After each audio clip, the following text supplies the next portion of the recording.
The following is intended for mature audiences only. Discretion is advised. Thank you so much for downloading this episode of So What Do You Really Do? The podcast where I, your host, Deader Dennis Mallard, talks to artists and entertainers. And the artist and entertainer on the program today is an old Boston friend living in LA, Danielle Soto. She's a comedian that started here in Boston. We're going to go through the history in the podcast, but she moved to LA to become a writer. She's been out there. And actually what we're going to talk about is her day job as a Universal Studios tour guide. Now, you know, for those who are regular viewers, listeners of the podcast, you know that I now work for Boston Duck Tours as a tour guide for the city of Boston as the character UK Lee. Yes, the ukulele playing punk rocker. I know, it's character work. Anyway, so I've been fascinated for the past 2 years with other people who work in tourism because it was not a thing I ever thought I would do. It's not a thing that I wanted to do. I have friends who talked me into it, and I decided that maybe I should give this a try. And it's been great and fun, and I love it. And I'm curious to see other people's experience with it. So there may be more episodes with other tour guides coming up in the future. None of it's planned yet, but it may happen. We'll see. We'll check it out. You know, subscribe to the podcast wherever you listen to podcasts or watch them on the Big Comedy Network's YouTube. And I guess you can watch it on Spotify now, too. That is the thing that is happening. You can watch the visuals on Spotify. There is a hair or a spider web or something in my nose, and that's not getting cut out of the podcast now because the visual part of this kind of keeps me from making cuts anymore. But it's okay. These were always kind of insane ramblings anyway. Which, by the way, speaking of which, for those who are regular returning participators of the podcast, you'll notice that my voice now here in the middle of August or the beginning of August, mid-August, doesn't sound as bad as it did August of last year. My voice is holding up.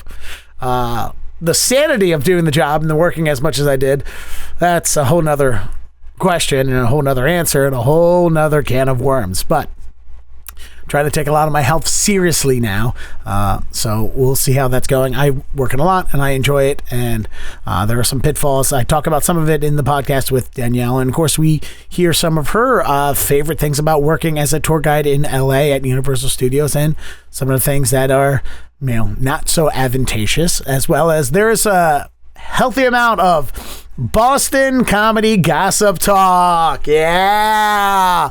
Oh, if you love that, that's going to be on the podcast too. And heck, not nearly as much as the gossip talk we had after the recording stopped. So Danielle says it in the podcast that, you know, when she records a podcast, it's 3 hours of bullshit and 30 minutes of podcasting. And well, it's kind of about the same with this podcast too. Off the air, we had a great long catch up, and it was a good time. And those are the things that are never going to get released. Don't worry, they weren't recorded, couldn't release them anyway if I wanted to. But there are sometimes certain things that are just for me and the people who do the podcast, which, by the way, you're going to enjoy it. Danielle is very funny, amazingly charming, and she has a couple of really great stories about working in Universal Studios as a tour guide. It was fascinating to listen to the differences between jobs that are very similar but are vastly different in two different ways, and I enjoyed getting to hear from it from Danielle, from a friend. I'm sure you're going to enjoy it too. My conversation with comedian and Universal Studios tour guide Danielle Soto.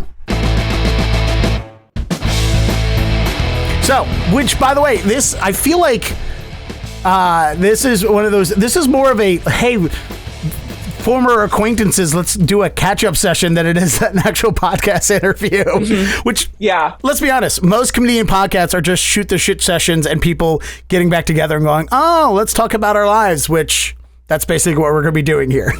Yeah, when I have a guest on my podcast, I always say, like, allocate, like, if you have somewhere to be, I'll keep it tight, but like, you might be here for 3 hours because we're just talking. Like, the recording is probably about a half an hour.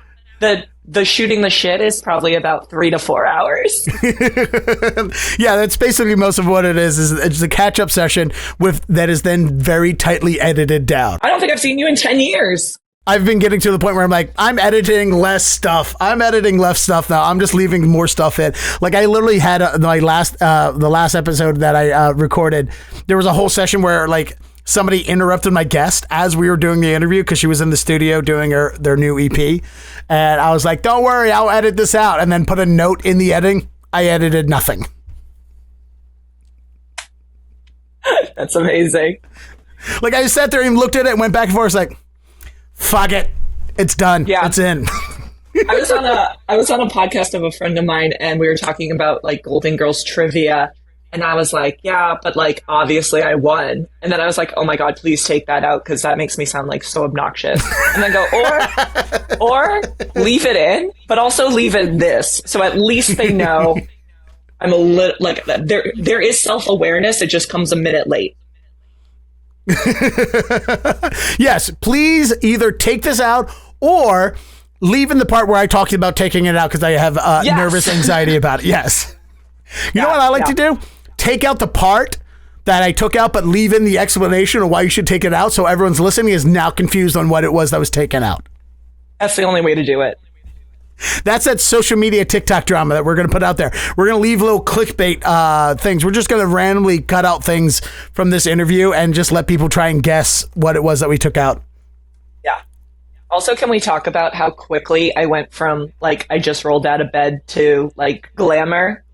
You got it down to it. Well, it's because you have experience with making people look glamour because weren't you a doctor or weren't you working in when you were here before you left? Dermatology. Okay. Hi, the guy who is perpetually sunburned all the entire life didn't know the name for a skin doctor. Yeah, no surprise there. I was just answering the phone, but I think I emotionally made people feel and look better. Well, you worked in the field of it. Let's start with that, and we'll get to the other jobs. But how did you get into working for a dermatology office? Because right now, if a doctor told me to go to a dermatologist, I would have no idea what was wrong with me. I would is it skin cancer? Is it eye cancer? I don't know. Is it any cancer? Oh, so that's kind of what I like about dermatology is that there's such a big spectrum of what is wrong with you. We had people coming in being like, I have a zit. And we had people coming in who were like, I have stage 4 melanoma. And you would think that person would be the more dramatic one. But lo and behold, they were so understanding about cancellations. They were so lovely. The worse your circumstances, the more patient and amazing you seem to be. But anyways, that doesn't explain how I got into it. Well, no, brings up before you further. That is an interesting topic where it's like, hey, you know what? I have a very serious condition. I'm just gonna be chill about it because you know what? What else am I gonna do? Worry? Right. Anxiety.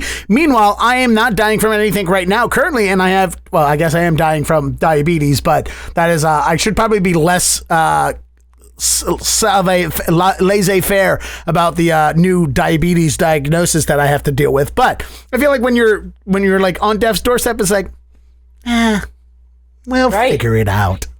Yeah, everyone turns into an old Jewish man at a deli. They're just like,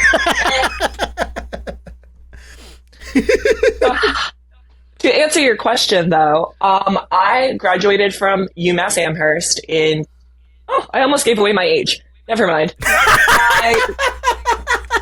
Oh, you haven't been in Hollywood long enough. Yeah, that was a close one. I graduated at some point, and then I moved back to my house in Brookline. I lived with my family, and I needed a job, and I didn't know how to get a job. No idea. So my friend said, you can go to a temp agency, and they'll just give you little jobs. And I was like, okay. So I worked in a lawyer's office for 2 weeks, and I worked at MIT for 5 months. And then I got moved into the dermatology gig, which they ended up hiring me. So I just worked as a receptionist and in the call center. And as much as I have a fun job now, that was one of the funnest jobs I've ever had, simply because I made friends with all the people I worked with. Maybe not all the people, but I had a really tight friend group within there. And every single day was going and hanging out with your closest friends. See, that's nice and fun to hear. But I do want to talk about this. When I spent 50, I moved up here to Boston for radio. And when I lost that radio job, I contemplating doing temp work. And when I looked at the qualifications for temp work, I'm like, I'm not qualified to do this. I don't know what an Excel spreadsheet is. Like, I spent my entire life in sales, restaurants, and the radio industry. Like, I've only worked in entertainment my entire life. I am not qualified to work in any regular field or office. The only reason I even know what a cubicle and fluorescent lights look at is because I would occasionally have to go fix a computer for the sales staff people at the radio stations I worked at, like when I was an engineer. Like, I know nothing about regular world offices and people like that. And I've worked with in entertainment, so I've worked with a lot of strong personalities, so I can honestly say, no, I was not besties with everyone I worked with. So that's also hearing that from somebody. It sounds great to hear, but I have no experience in that. Are there big personalities in entertainment? Yeah, right? The only other understatement of the year is that Boston has a rat problem. Oh, that's new. Is that new? Oh, Boston's rat problem? Well, I live in Alston, so no, not really, but so when you, what was the culture at the dermatology office like? Is it, dumb male here. Is it mostly women that work in that industry? Kind of. So there were levels. There was the front staff, which was like me and the other people who answered the phones and made your appointments and all that. And then there was the nurses, and then there were the triage nurses, and then there were the doctors. And I mostly hung out with like the nurses and the front staff. It is mostly women, but I think that's just nursing throughout the field. And so I grew up in Brookline, which for anyone who doesn't know is a very predominantly like upper middle class Jewish neighborhood. So in elementary school, I had one friend who celebrated Christmas. Wow. When I got to college, that's when I started to meet like Christians and Catholics. And so I started being friends with people of like more diverse backgrounds. And then when I got to dermatology, I was working in Boston, and these were girls from like Mattapan and Dorchester and Roxbury and all over the place. And so I was exposed to like yet another group of people and culture, and we got along like gangbusters, and it didn't matter that anybody was like a different race, a different religion. Like, we just all meshed so well over the fact that like, we had a common enemy, which was the patients who were aggravating us, the doctors who were aggravating us. Like, any job you have, it's almost like you are trauma bonded because of whatever the job is doing to you that day, and complaining. I think every sales job I've ever had is, this would be a great place to work if it wasn't for the customers. Oh my gosh, I say that about Universal. But yeah, it was like we all just like we would go bowling together on the weekends. We went to food festivals. We'd go to each other's houses for birthday parties and drink together. So that was the culture. And like, God bless human resources. I know that they have a job to do, but the conversations got so dirty in that lunchroom. Oh my gosh, the things I learned about sex and bodies, and like, because I was young, I was in my early 20s and I was a late bloomer, and like, wow, like sexual harassment through the wazoo, but nobody cared. It is also the time. All right, I don't want to now I'm about to out your own age when I was about to say the decade in which this would have been happening. So, but yeah, there, we're similar age in that we both started in the work field back before a lot of this, intimacy coordinators and human resources, and for lack of a better term, toxic work environment realization had become like, I think about when my first job in the 90s, right? I'll tell you how old I am. I started in the 90s as a teenager. And the second place I ever worked at was a restaurant, an Italian pastry shop in Little Italy in Baltimore. And we would literally walk around and pinch each other's butts while we're sitting at a table. We would goose each other while we're standing at a table taking an order just to fuck with each other, right? Mm-hmm. Like, the amount of the male coworkers that I work with who would lift up their waiter's apron and be like, "Oh, look, I got gum on my pants," and it's just their nuts hanging out. Like, that is the world I grew up in as a 15-year-old, by the way. This is 15, 16 years old, Dennis. You know, grown men showing me their balls going, oh, look, I got gum on my pants. Like, that is definitely not something that would ever flatter me. And I'm not saying it in a nostalgic way. But that Dennis also did not have social media. You weren't going to put that on Snapchat. You weren't going to put that on Instagram. So there was this like anonymity that existed where people were like, and it sounds so horrible. We're like, they're getting away with it. But it was like, this is my public service announcement for everyone listening. Establish a safe relationship before you enter that territory. If on the first day of work, somebody comes up and taps me on the ass, I will immediately go to management. I will oh my gosh, your head will spin how fast I'm going. But if we've been working together for a couple weeks, couple months, and you're my friend and you have my back, you've demonstrated that you respect me, then like, yes, we can enter that territory. It's like, be smart, don't be stupid. Yeah, you want your coworkers to be the empty nest to your golden girls.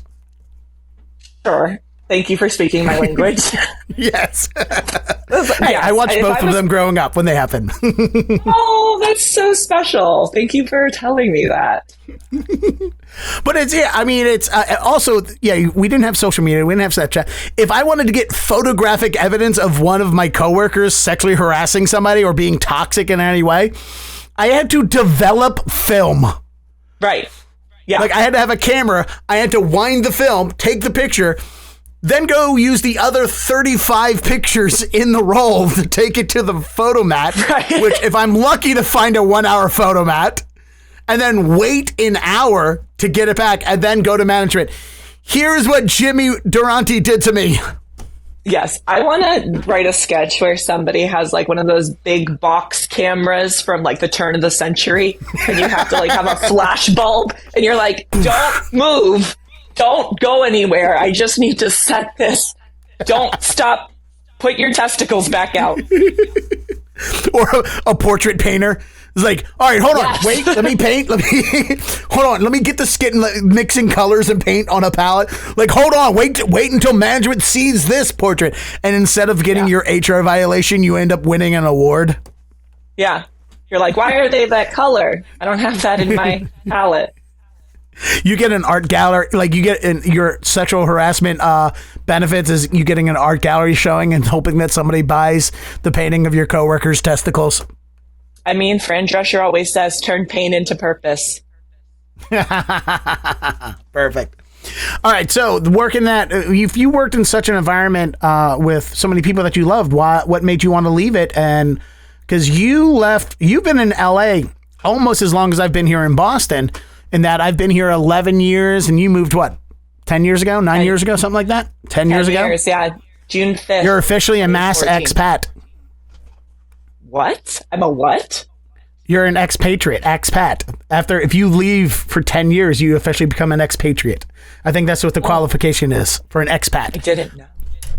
Yeah, like if you leave and move out of the country, you're an expatriate after 10 years. I don't know if that's a literal definition. I should probably look it up, but I feel like 10 years is I'm a Maryland expat, and that I am now, I guess, I have to start calling myself a Bostonian now that I've been here so long, and I am in charge of welcoming people to the city of Boston now. I'm going to have to change the monograms on my towels. I didn't know that was a thing.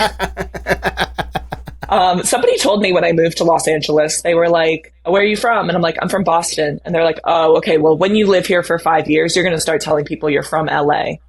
I've been here 10 years. I am not from LA. I do not feel that way at all. I still feel very, very Bostonian. But that's why I left dermatology.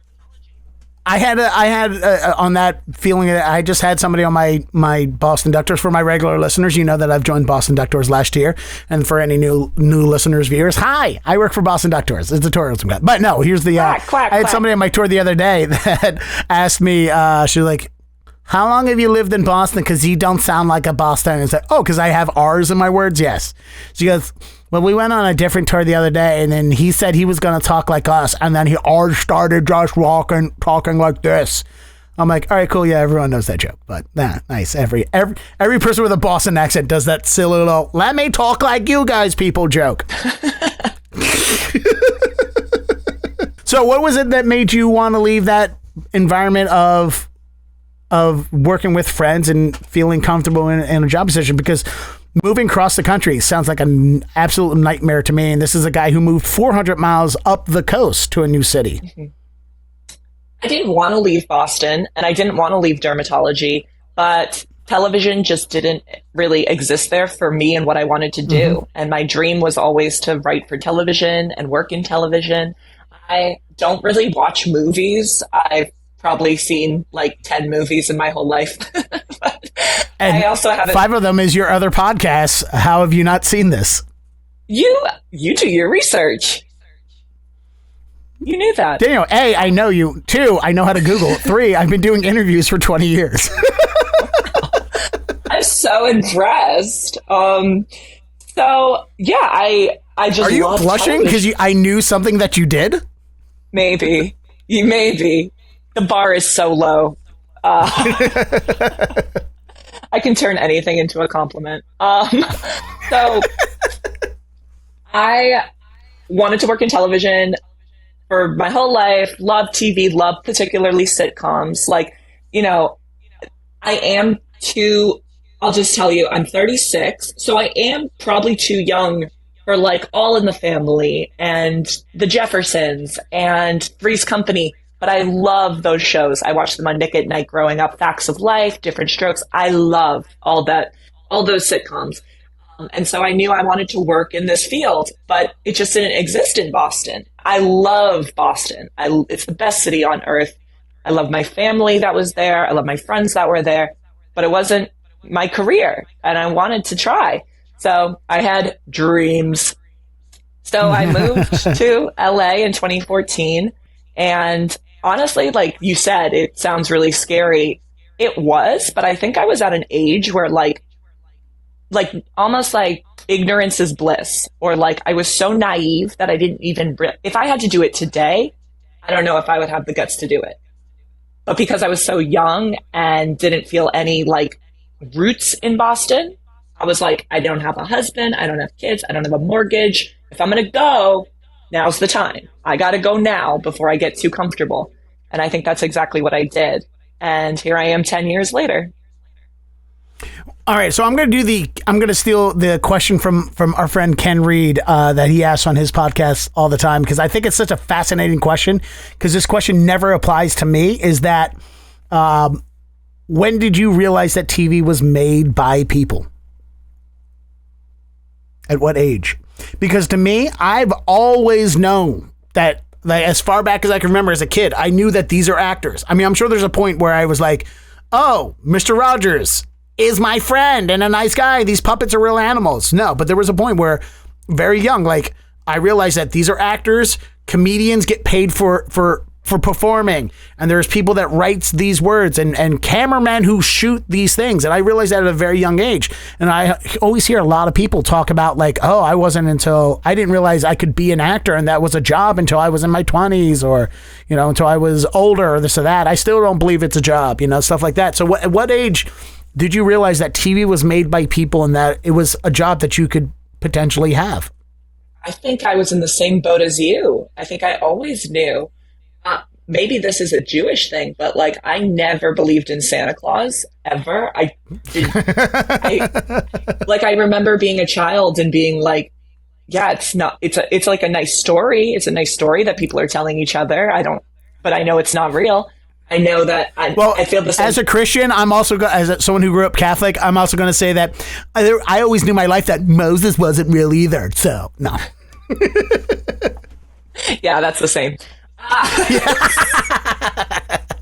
But like the Tooth Fairy, I knew was a story. So I don't think I ever thought that like this, we were looking at a real family. I knew these people weren't related on Full House. I knew that these people were making money and having paychecks. And like, I remember when I was like really young, and I don't know if this was planned or if this was like a paparazzi before the paparazzi moment, but Candace Cameron was at the Copley Mall. And I don't know if she was doing like a signing or an appearance, or somebody was just like, she's at the Copley Mall. But I remember going with my mom, and there was just like a sea of people waiting to meet Candace Cameron because she was so famous from being on Full House. And so I always knew. I don't think there was ever a time where I was watching a show and didn't know that like there were people behind this. There were writers, there were actors, and a director.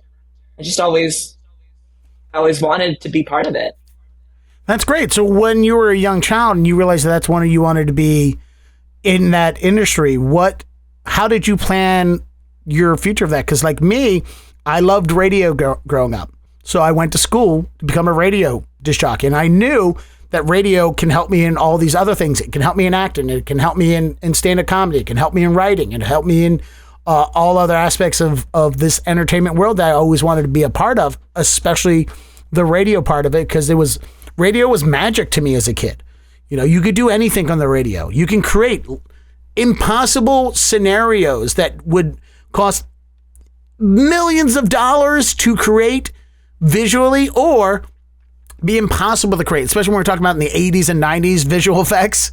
It was impossible to create some of these visual landscapes. But meanwhile, radio, a couple of sound effects, and the imagination of the listeners, and you can create whatever scenario that you wanted, any environment you wanted. And I knew that young, that was the path for me. And so I looked up radio and television production college, and I went specifically there to that. And I got my job in radio by bugging one of the teachers who had a connection at a radio station and got me my first entry-level job in the business. I had a path and I knew what it was. For young Danielle, going to, was it University of Massachusetts, Amherst? Right, UMass Amherst, going there. What was the plan? Because like Emerson College, that's a plan, but you were right at that age where, like moving to LA 10 years ago made sense for wanting to be in entertainment, because we didn't suspect how much of the entertainment we can do across the country now, not in LA. But what was young Danielle's path to television writing? Yeah, so it was not that calculated. I am not that good of a planner like you are. I have a disorder not fixed by medications that makes me plan for everything. Well, is it contagious? Because I want it.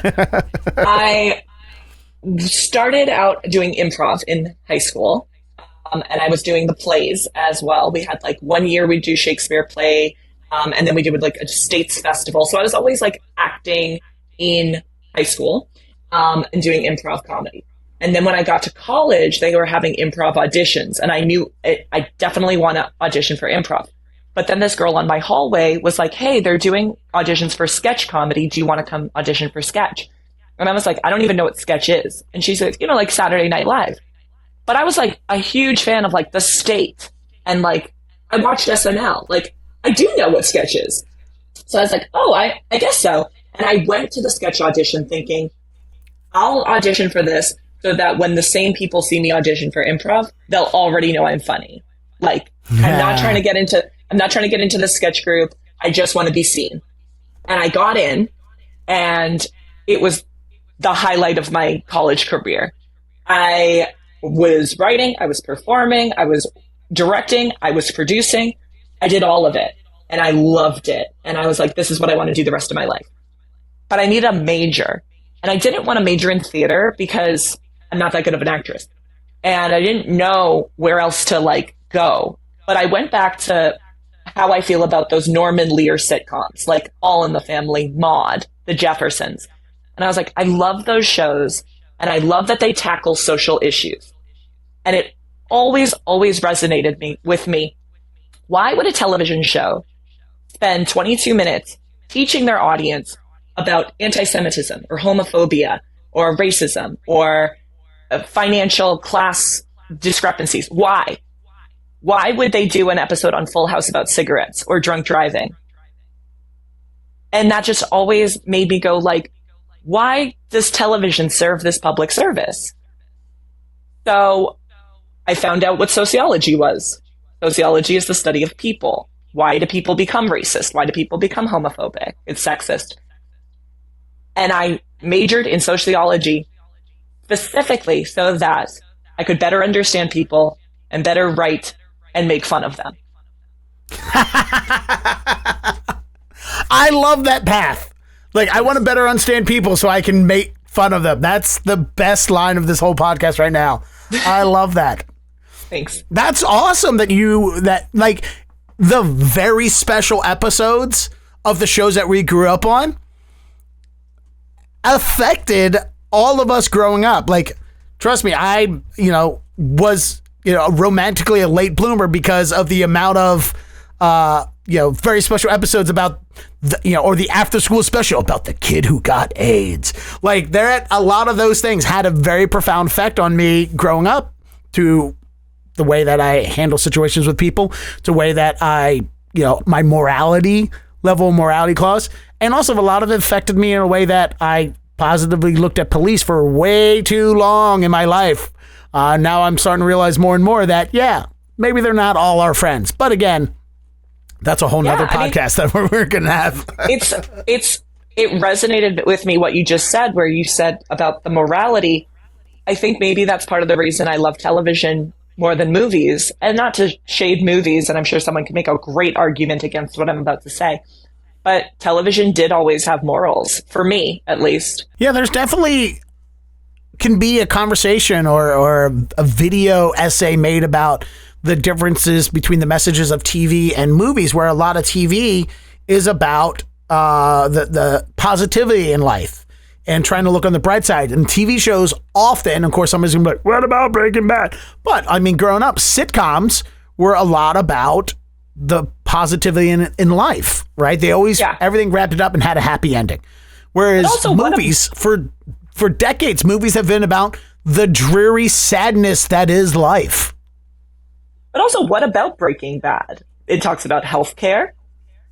It talks about dropping out of high school, drugs, how they get drugs into systems that are underprivileged. And so, like, even Breaking Bad, I would argue, is like bringing awareness to people who were previously unaware. Yeah. I mean, and also the morality of, dealing with people who are addicted.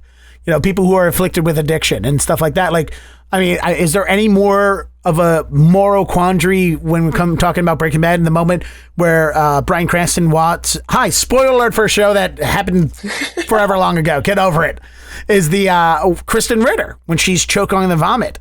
Does he help her? I knew you were going to say that.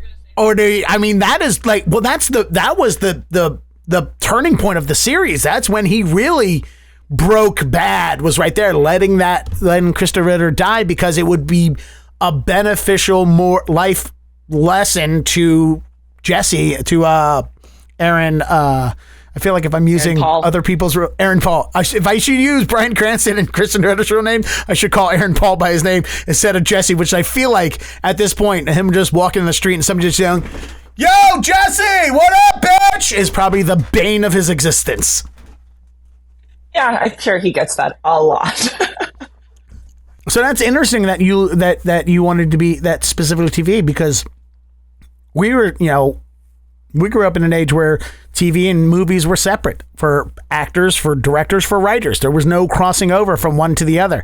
And if you did, it was either the shooting up, rocketing climax of your career to go from TV to movies, or if you were going the other way around, it was your career is now in a decline and you're debasing yourself to do television. Ugh. Yeah. There's this wonderful documentary about Betty White. And one of the things that they talk about is how people would approach her on the street or at restaurants, or just come over and be like, "Oh my gosh, I love you. It's so nice to meet you," in a way that they weren't doing with movie stars.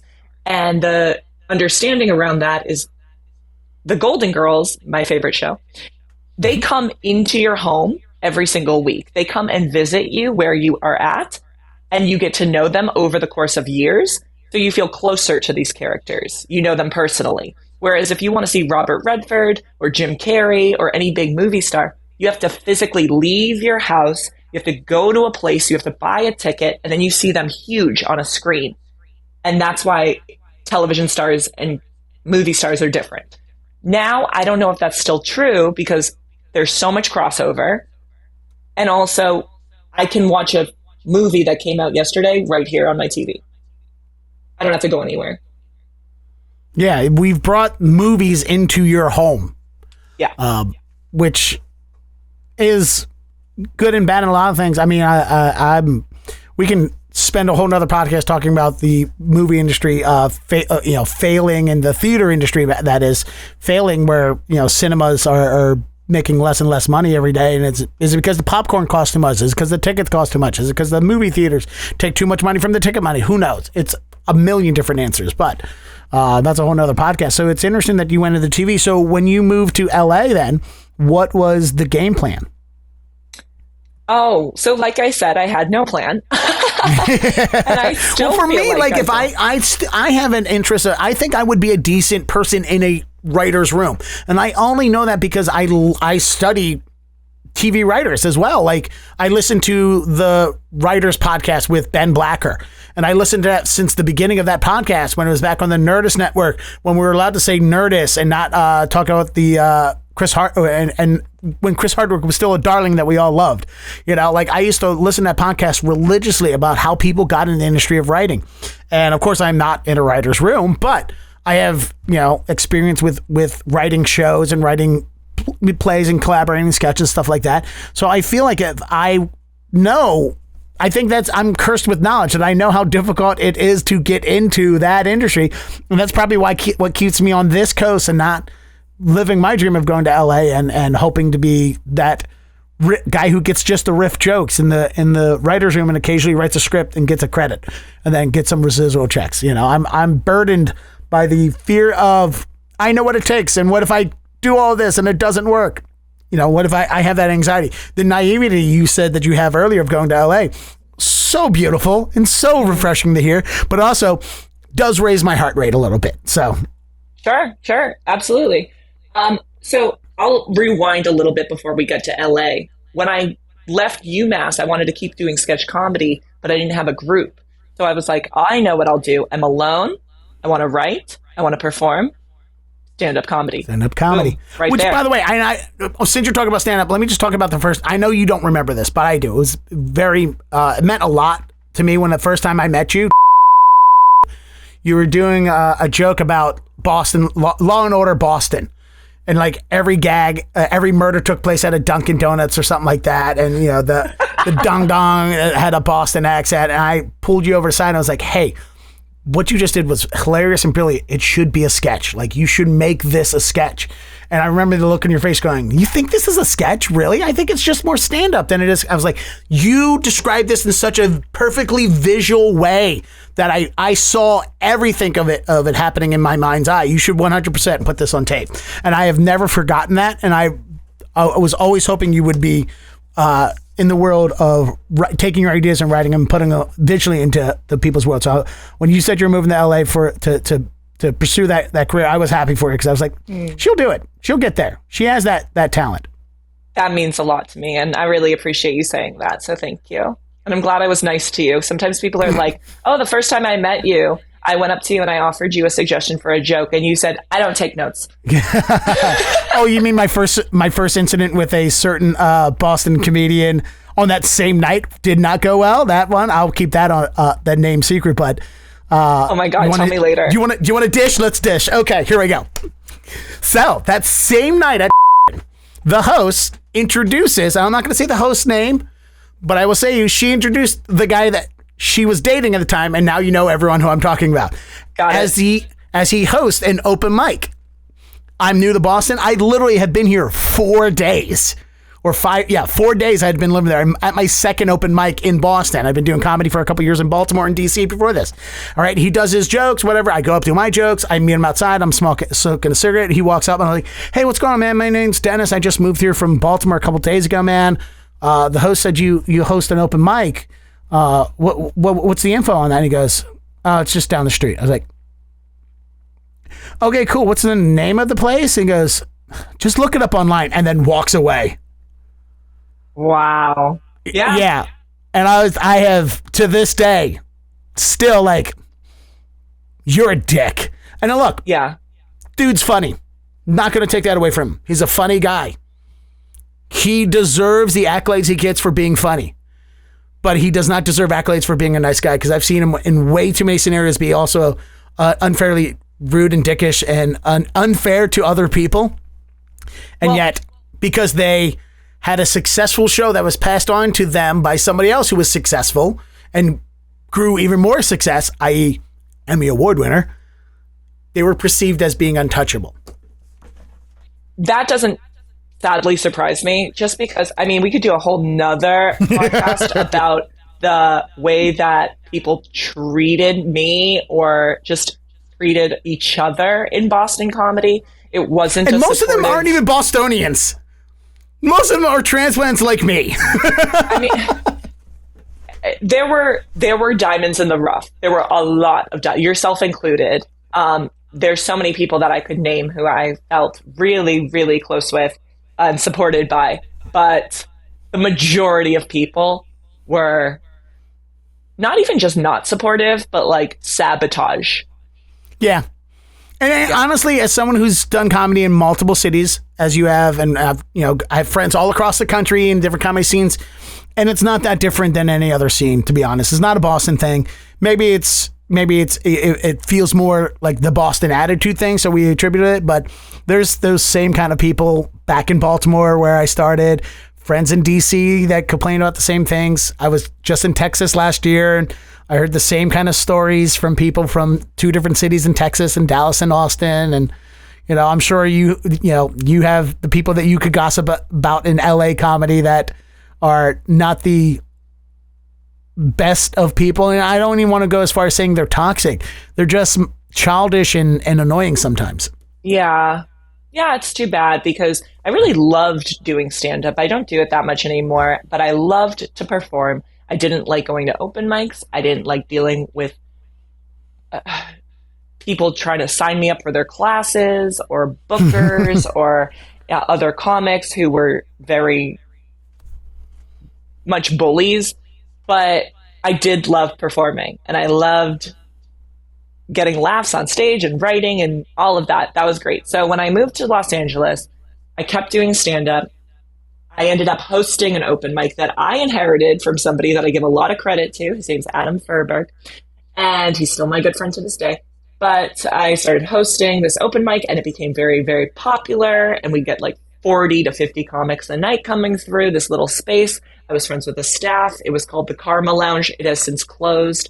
But that was some of the best nights ever in LA, was hosting there. And then I started doing a podcast as well. I started hosting my Golden Girls podcast called Dr. Cheesecake, where the premise is that my guests come on with a problem in their life and I solve it using an episode of the Golden Girls. We've done, which is also one of those things that's just a brilliant concept because it takes more than just two people sitting in a room shooting the shit. Like there's a methodology to it. There's something else going on that adds a layer to it than more than just. I think I just shat on my own podcast right now. I think you need to come on Dr. Cheesecake. Is there a Golden Girl episode about having centralized depression and not being able to get out of your own way? Yes. Well, it's my philosophy that there's an episode for every problem. Even if it's metaphorical, there's a solution for every problem. And I started it as a passion project. I didn't think it was going to take me anywhere. I didn't think it was going to do anything. And the same with Golden Girls Trivia. I started hosting Golden Girls Trivia in West Hollywood because I love the Golden Girls and I want to meet people who love the Golden Girls. And again, passion project. I thought I was going to move out here. I thought I was going to write for television. I thought I was going to do stand-up comedy. And then as a hobby, I was going to do like this Golden Girls stuff. And the Golden Girls stuff has propelled my career more so than anything else. And what I attribute that to is the fact that people are very attracted to passion. And whether or not they care about the Golden Girls, if you're doing something that you love, people love that. If I was like, oh, I've never seen the show, but I know it's really popular, maybe I'll do something with it, it would not have worked. Yeah, it's disingenuous, and people, whether they know it or not, they can smell disingenuous. And I say that about jokes all the time. You may have a very funny joke about a scenario that never happened, but they're not going to remember it. They'll Yes, remember exactly. the thing that you talk about that really happened. They don't need to know that it's truthful or this or that. But the thing that really happened, that's the thing that people will naturally latch onto. Yeah, 100%. So I was doing my trivia night and I got an email from the owner. And it was an email that was already in progress, you know, when you're like CC'd and it's already like, they've already been communicating.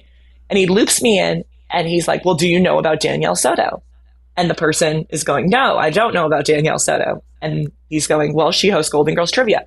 That person that he was talking to was in the marketing department at the Disney Corporation, which owns Golden Girls. And they reached out to Hamburger Mary's, which is where I was hosting my podcast, hosting my trivia. And they said, we want to do an event to celebrate July 30th is National Cheesecake Day. So it is unofficial Golden Girls Day. We're going to do like a little daytime talk show where we interview one of the directors from the Golden Girls and also the chef who created the Golden Girls cookbook. So can we use your space? And then they responded, do you know about Danielle? And they're like, no. And they're like, this girl is a Golden Girls historian, an expert. You should talk to her. So then they came to a trivia night. It was like, I don't know, 4 execs from Disney or whatever. And it happened to be a night that we got a lot of people to come out. It was just one of those special moments. And afterwards, they invited me to host that little daytime talk show about the Golden Girls. And I should say co-host because I did work with Jim Babcock on that. But I got to interview Terry Hughes, who directed over 100 episodes of the Golden Girls, which was a dream come true. And then ever since then, Disney, when they do Golden Girls stuff, I'm very often their go-to gal for that. So I've got to interview producers, writers, directors from the show. And then because I met Terry Hughes through Disney, he was on Dr. Cheesecake. I recently interviewed another director from the Golden Girls, Lex Passeris, and he was on my podcast. He gave me this bag up here, which was a Christmas gift that they gave to all the cast and the crew on the set. That's a real cast and crew gift that... Mm-hmm. Oh, I know how much that means to you right now. Trust me, I get it. Yeah, big time. So I'm surprised you're not wearing the bag as a hat. I'm surprised I don't sleep with it. So he's amazing. I got to also interview, because I didn't realize this. I don't know why I'm surprised. It's the best show ever. But Golden Girls has such a huge fan base. And sometimes they are people who are famous. And I got to interview I don't know if you're a RuPaul Drag Race fan. No. Okay. Some of your listeners. The cis white male who has comic books all across his back wall. No, not into the I love RuPaul. I think they are an amazingly talented person, and I'm happy for all their success, but I have no interest in the show. That's okay. But I'm sure you're going to tell me somebody who was on the show, so I can understand the level of celebrity fame that is. It was Alaska Thunderfuck.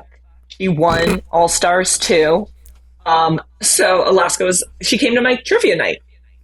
I didn't honestly, I don't watch the show. So I love drag and I love drag queens. I just don't watch the show. I saw season 7.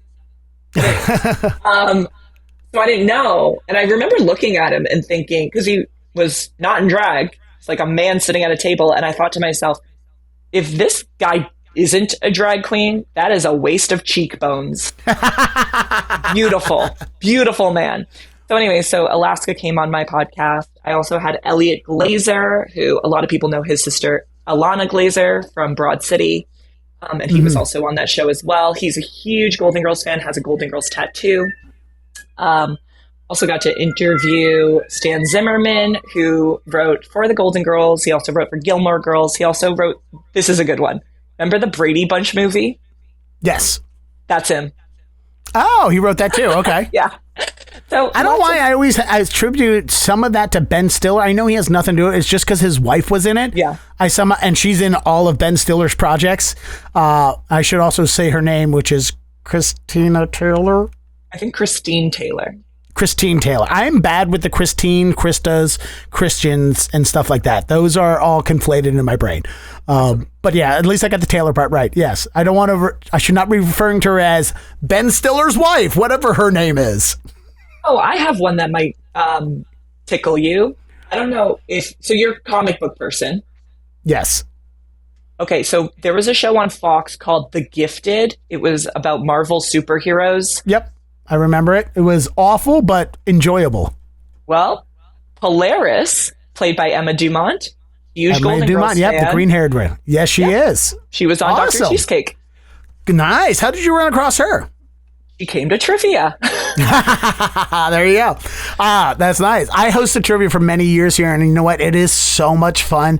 It's a different muscle than stand-up, but also adjacent. You know, it's like it's a parallel skill font, or skill font. It's a parallel skill set where it's like, oh, I'm talking and reading, but making jokes, but it's different than talking and reading when I'm telling my own jokes. I enjoyed it. Yeah. Yeah, I love it. It's really fun. And also it kind of like made me understand the whole Comic-Con thing better, because I was always like, oh, that's kind of cool. You get to go meet people who like worked on shit you like. That's cool. I did not appreciate the community aspect of it. And I love a community. And so meeting people who also love the Golden Girls, like there's people that I do consider really good friends now that we just go to dinner, we hang out, we go to like a show. And I met them through Golden Girls trivia. The only way I know them is through this one facet, and they become really good friends. So I don't know, I guess my little like soapbox on that is if you're ever feeling lonely or depressed or like you want to make more friends, go to a thing about a thing you already love. That is where you will meet your people. Yeah, because we're also getting to the age, like, let's see, you moved at 26-ish, so like late 20s. Moving to a new city and making friends. Like when I moved to Boston at 31, I didn't know how to make friends. Yeah. Like when you're a single human being, like think about all the friends you've made in your life. They were from what? School, work, other friends, significant others. Right. When you're a single white male working morning radio with other people who don't go out because they all get up at 4 a.m. like you do, but you are a night owl because you go out and do stand-up comedy. And I'm not much of a dater. I've never been much of a dater. Never had a relationship last more than 6 weeks. I'm not a person who has made friends through significant others. And it's you have to think about that. When you're a person in your 30s, how do you make friends? Totally. It's impossible when you move to a new city to start making friends. It's how? And that's a good way to tell people that is like, go to a thing that you want. And of course, people do it all the time. There's times where I hosted trivia and somebody would show up by themselves, be like, hey, is there any way you can hook me up with another team of people? I'm alone. I'm here. I just want to meet people. Is there any team that is like, hey, here's a random person that you're now going to be friends with while you eat for the next 2 hours together? Like it, and that is, my trivia that I hosted was for a company, so I didn't write any of the stuff. I didn't care about the trivia. I don't care about smart. I went to 6 years of community college and didn't graduate. The only reason that I was at all at hosting trivia is because it made money on nights that I should have been at open mics, and I got to tell jokes. And that was all my trivia. And the people who came to my trivia came for jokes. Some of them, won, and some of them were smart, but most of them came was like, we don't care about winning. We have a good time, hang out, listen to you make fun of other teams, listen to you make terrible jokes and dad puns, which I don't tell puns in my regular stand-up, but at trivia, I am the pun master, right? Like I don't tell them in my stand-up, but it's just a different community.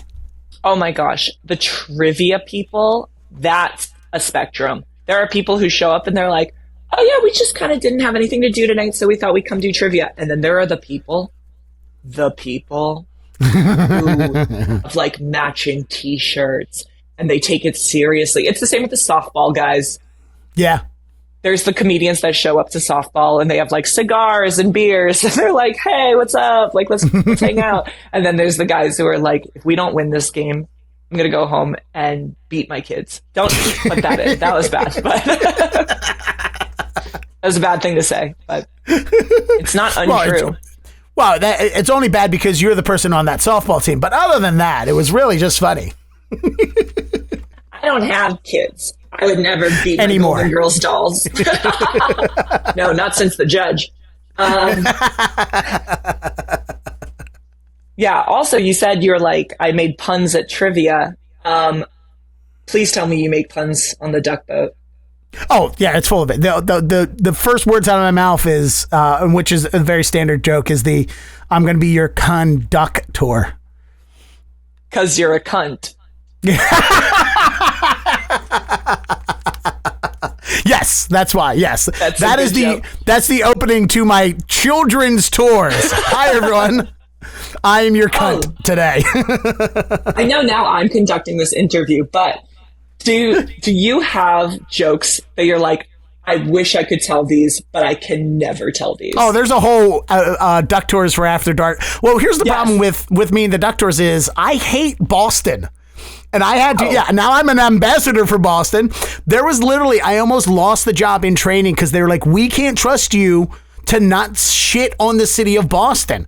And I was like, look, I'm doing this in training because I got to find the line, guys, for my trainers. Like I went through 2 months of training and I was held back from being released into actually doing tours because they're like, we can't trust that you're not going to say Paul Revere is the Elon Musk of the revolution. Like that was literally like one of my favorite jokes that I'm not allowed to tell on tour is, here is the Robert Gould Shaw Massachusetts 54th Memorial, commemorating the very first all-black volunteer regiment to train in the North and fight against the South in the Civil War. Inspiration from the movie Glory. And is the most Boston thing ever because it's a monument to people of color and they named it after the one white guy. They're like, don't that is one of those jokes that I'm also not allowed to get away with. No matter how true it is. That's I, in training, got reprimanded because I said, here's where they filmed the movie The Departed, starring locally known racist Mark Wahlberg. By the way, I do want to point out, I am in a Mark Wahlberg movie. I spent 8 days working on a Mark Wahlberg movie. You can't see me in any of the movie, but... So Mark Wahlberg paid me the equivalent of 2 months rent, and I still shit on him for beating up an Asian guy once in his life. No, yeah, it wasn't a good thing for him to do, and we shouldn't make him our hero. No. But I will say this in his defense, because I am a complicated man who will tell the truth, unfortunately to my own detriment. While on set, he is the nicest person to all the people that came up to him for autographs while on the street. Just people wandering up and, like, hi. And like, he's very generous to fans. He is actually really nice. He made sure like a ton of the budget went to actors in Boston just to stand around and do nothing. That's one reason why I worked so many days on it is that I went to work for like 13-hour days and did nothing and got paid for all of it. They're like, just hire local guys and gals, hire Boston people, put them on set and just pay them. I don't care what it is, just pay them. And he makes sure that him and Peter Berg both made sure that plenty of actors in Boston for Spencer Confidential went home with paychecks. Yay, Mark Wahlberg. A broken clock is right twice a day. Perfect. There are no good or bad people. There are people who do good and bad things. Now, with the Golden Girl trivia, that is 100% you, right? You right? Like, you write all your questions, you do all that stuff? Yeah. Yeah, my goal is... do not write a question that I could not answer, because I don't want anyone saying, that's impossible. Nobody would know that. It comes straight out of my brain, so I know it. Okay. Yeah, I'm not a trivia writer. I worked for a company. They gave me the questions. I didn't even proofread them. I would tell my people all the time, when you hear me read the question, that's the first time I've read the question. Mm-hmm. I do not do prep. I'm here for jokes and jokes only. And the fact that I could do as many as I had my own standard gags. So, like, you kind of just develop gags on it. But, which is, so with the trivia, did that get in the way of stand-up? Or do you feel like stand-up was enhancing the trivia and trivia was enhancing your stand-up? Did you ever feel that after hosting these events, it made you a better stand-up? It made me feel well-rounded, and it made me feel like a better host. It's so different. My stand-up is not family friendly. And I wanted the trivia to be like kind of family friendly, like a little bit. And so I think that it helped with the hosting of comedy shows. I actually really love hosting. The open mic that I hosted was fantastic and fun. And I really liked that Tuesdays were Golden Girls, Wednesdays were stand-up. It just made me feel well-rounded. I don't really know if that answered your question. No, it's fine. No, it is exactly. It makes you everything that you, as stand-up comedians, we should be doing things more than just stand-up. Now, I mean, there's plenty of people who are like stand-up purists, like Dave Attell. They write jokes and that's all they do, and they perform jokes and that's it. But there's a lot of us that would benefit from, like, I think I'm a better stand-up comedian because I started as an actor as a kid. You know, like I never had stage fright. You know, when I do those interviews with somebody who finally contacts me from some other podcast, and they're like, ask me the same standard questions of, so why did you get into stand-up? What, did you always know you were funny? Or whatever the standard questions are. And I tell them, what I'm doing on the stage during a stand-up performance is what I was doing at parties.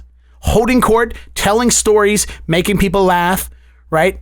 The duck boat. I'm not in the duck boats for history. I learned enough history to be able to tell jokes, and that's it. Like, Duck Doors has a strict policy, 75% history, 25% jokes. I am not meeting that percentage. It is definitely 75% history, but there's also 75% of jokes too. Like, every history thing has a joke almost. There's like 4 history things that don't have a joke to them. And there are very somber moments, like talking about the MLK sculpture. I don't make jokes about MLK, but I tell the thing about MLK. I have a moment. I take a beat. Like, I was just complimented by one of my trainers who was with me the other day on this. When I talk about MLK, when I talk about the Holocaust Memorial, I just stop. I say the thing and I stop for 2-3 seconds. I let people digest it. And then I tell a joke. Yeah. So much of my tour is so perfectly scripted. Like, I've been meaning to transcribe out my whole tour and just look at laughs per minute, jokes, and look at and do the actual analytics of it, where I'm finding out where all the jokes, because I designed it in a way to where everything ends with a joke. Everything ends with a joke. And if it doesn't end with a joke, the next thing's going to start with a joke. Yeah. And that's because that's what I want to be doing. I don't give a 2 shits about Paul Revere. I don't care about John Hancock. Right. I literally, when people engage me about history stuff, I'm like, everything history-wise I told you on the tour is all I know about history. And that's because I want to be here for fun. Let me ask you this. How many seats are on the vehicle? 34. So on a day where you have a full boat, of those 34 people, how many of them give a shit about history? That's the same thing that I'm coming back to also myself, is I don't think people... Since we're talking about duck doors, let's talk about duck doors. That I think they are a victim of their own success. And it makes it hard for us because, one, the star of the show is the city of Boston. It is the Tom Cruise of the tour. That is why you're here, to see the city of Boston. And the next supporting character is the duck boats. They're fun. They're enjoyable. They're bright colors. You want to be a part of it. I'm not fucking background. I'm not supporting cast. I'm third on the call sheet. Right? These tours should be as much promoted about these narrators as much as the duck boat itself. We're not going to upstage the duck boat, but if first on the call sheet is the city of Boston, well, second A and second B is the duck boat and the narrators. And we all do this in character. Everyone is a character. Some people have more character than others. Some people are faux character. Hey, everybody, so I'm a stuntman. My real name's not Eddie. And, like they break character and they have to do the character thing because the company wants them to. And there's other people like me that I don't break character, which is, again, when I was talking earlier, before we started recording, where I would not take a duck tour myself because I don't care for character work, but I dive deep into character. Trust me.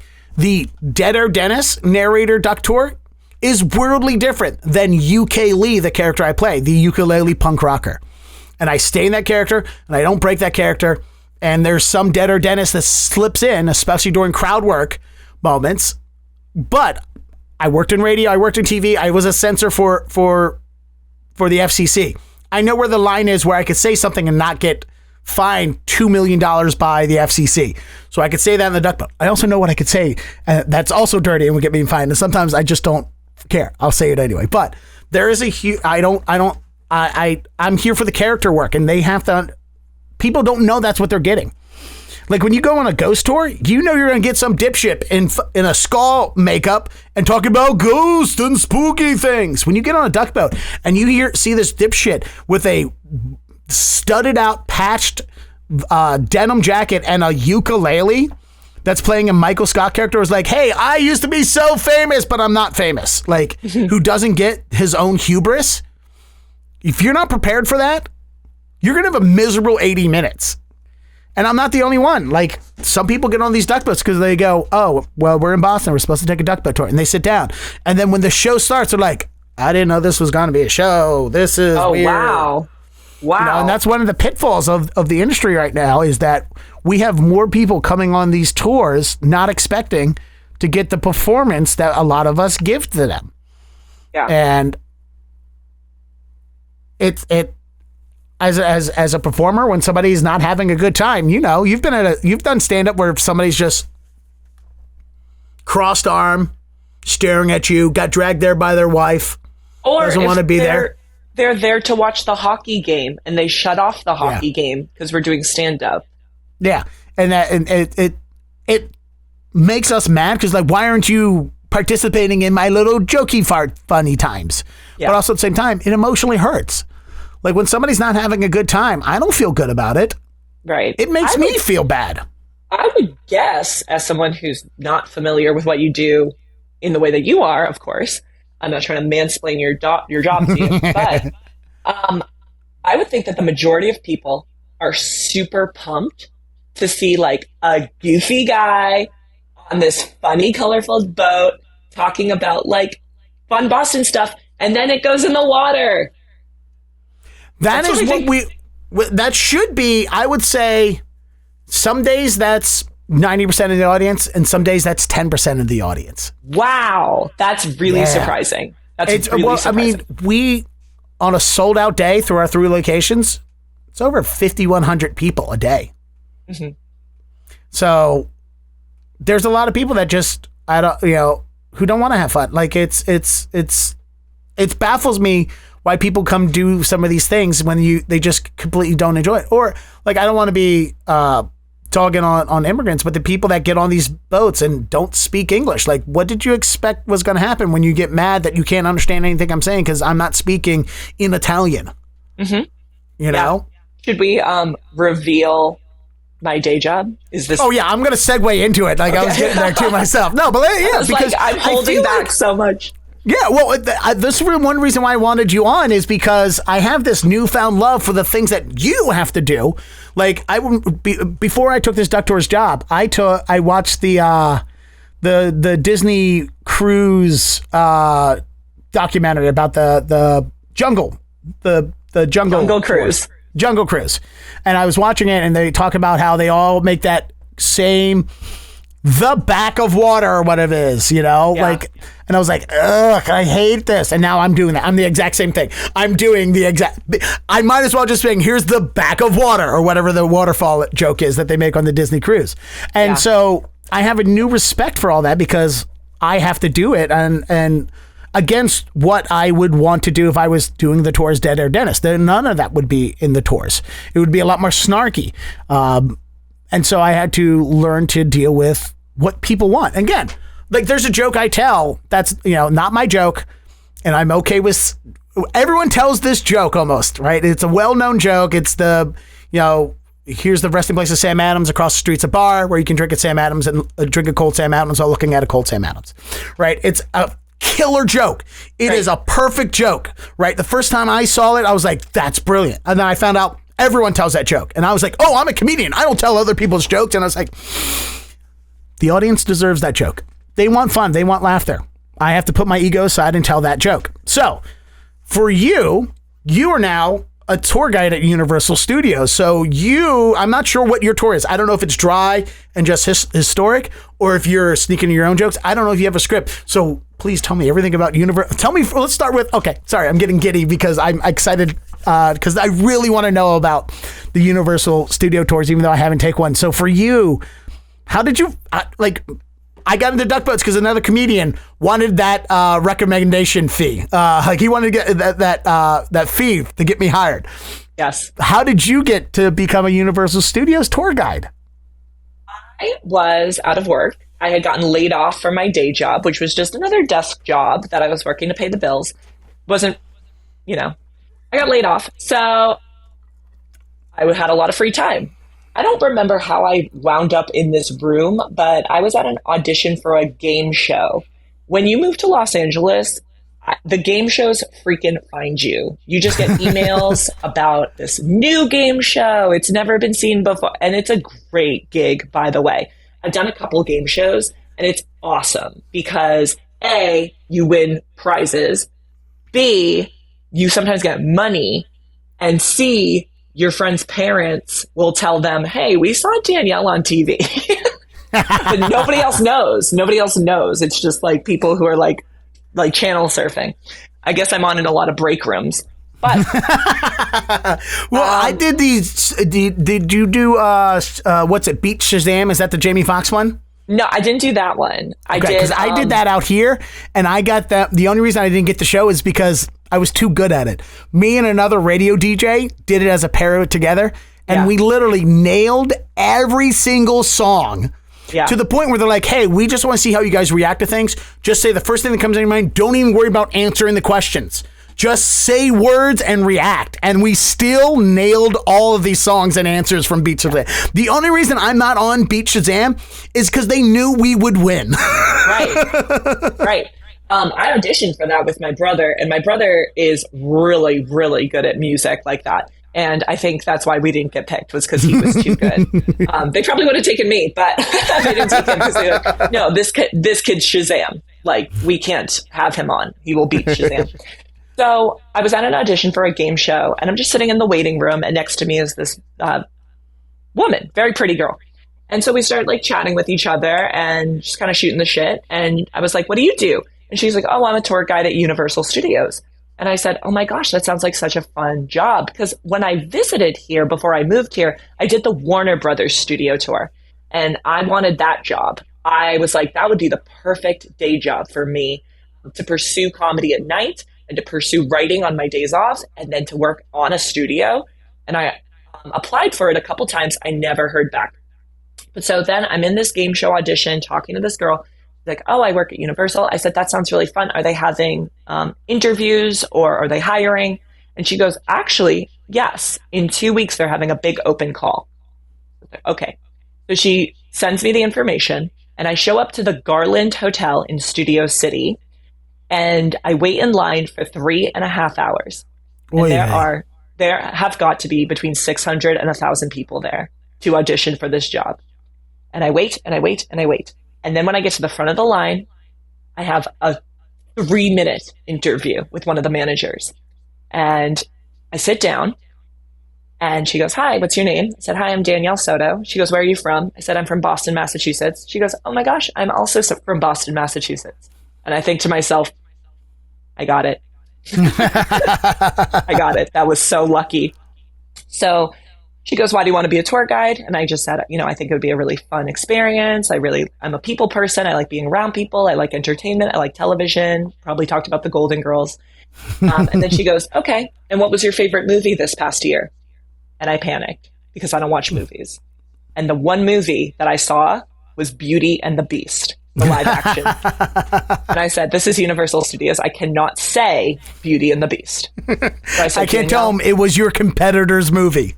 Right. Yes, exactly. So I was like, oh my God, think of a movie. And I wanted it to be a Universal movie. So I took a shot in the dark. And again, I'm sorry, I'm not a movie person. I said, Deadpool. And she goes...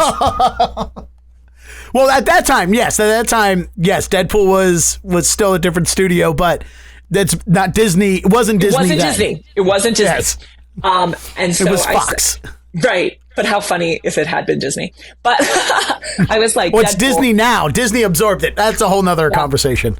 And so she said to me, yeah, they did a great job with that. And I went, no. And I was like, shoot, I'm an idiot. So anyway, so then I get a call back. And I was like, oh my gosh, that's so great. I got a call back. So I go back to the Garland Hotel. And now there's probably like 200, 300 people there. And we're in a big, big room. And they call people up 10 at a time. And we line up on the stage. And we have to read from the script. And everyone just takes a chunk. And that's it. I think they're just wondering, does this person know how to read? Do they sound, do they sound like they're articulate? Let's get that out of the way. Then like American Idol, they start picking people to leave. It was like so tense. Yeah. And I was like, oh God, oh God, oh God. And I stayed. Good. Then the next round was improv. They had everyone get on stage. Again, 10 people line up and they give you a prompt. And they're like, basically, you're just going to do like a bouncing story. So you're going to start, then you're going to continue the story. You're going to continue the story. You're going to continue the story. And I was like second in line. So the prompt was, it's a makeup artist and they have a YouTube and they're getting like their own television show. So talk about this makeup artist. And when it got to me, I said, this makeup artist specializes in contouring, which if you don't know what contouring is, it's when you draw a pretty face on top of your ugly face. And everybody laughed. And I was like, that was great. Then I got moved to the next round, which was just a job interview. You show up a different day, you go to property, and you're in an office and you talk to the managers and they do a job interview. Give the resume, whatever. Then I got hired, but I had 3 weeks of training. They hand you a notebook that is, it's over there. It's like this thick. It's like, I don't know, like 4 inches thick. And, or if you're a man listening, it's 10 inches thick. And that was so hacky. And then they train you. To alleviate you on telling the hacky joke, I was thinking of how I was going to work that same joke into there. So don't feel bad. I was going to do it. If you were not going to pick up that ball, I was going to. I'm in good hacky company. So we just read the script. The audience deserved that hacky joke, Danielle. Yes.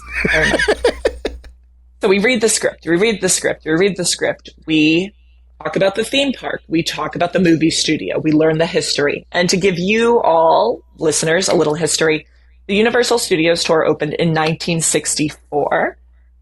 It started out with 2 glamour trams, which was the vehicle that people would ride on. They would buy a ticket. They would do a 2-hour tour of the movie studio with 1 tour guide.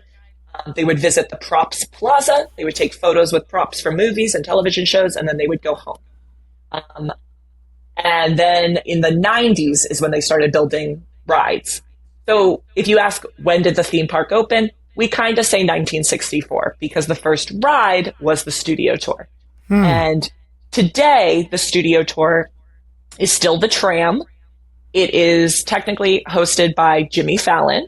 So we have media on the vehicles where we can play clips and we can show interviews and stuff.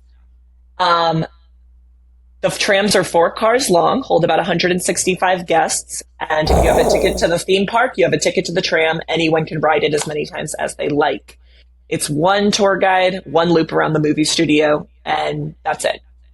I was doing that job for a year before I moved into the VIP. So what I do now is 5 days a week. I have my VIP job where I meet a group of people in the morning. It can be a mix-in where people don't know each other, where it's like, here's a couple, here's a family, here's a whoever.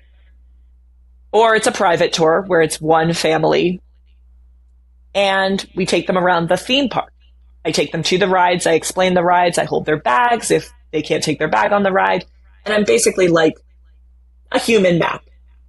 But then 2 hours out of our 6 to 7 hour tour is the movie studio.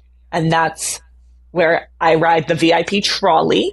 That is a vehicle that holds 27 guests and 2 tour guides.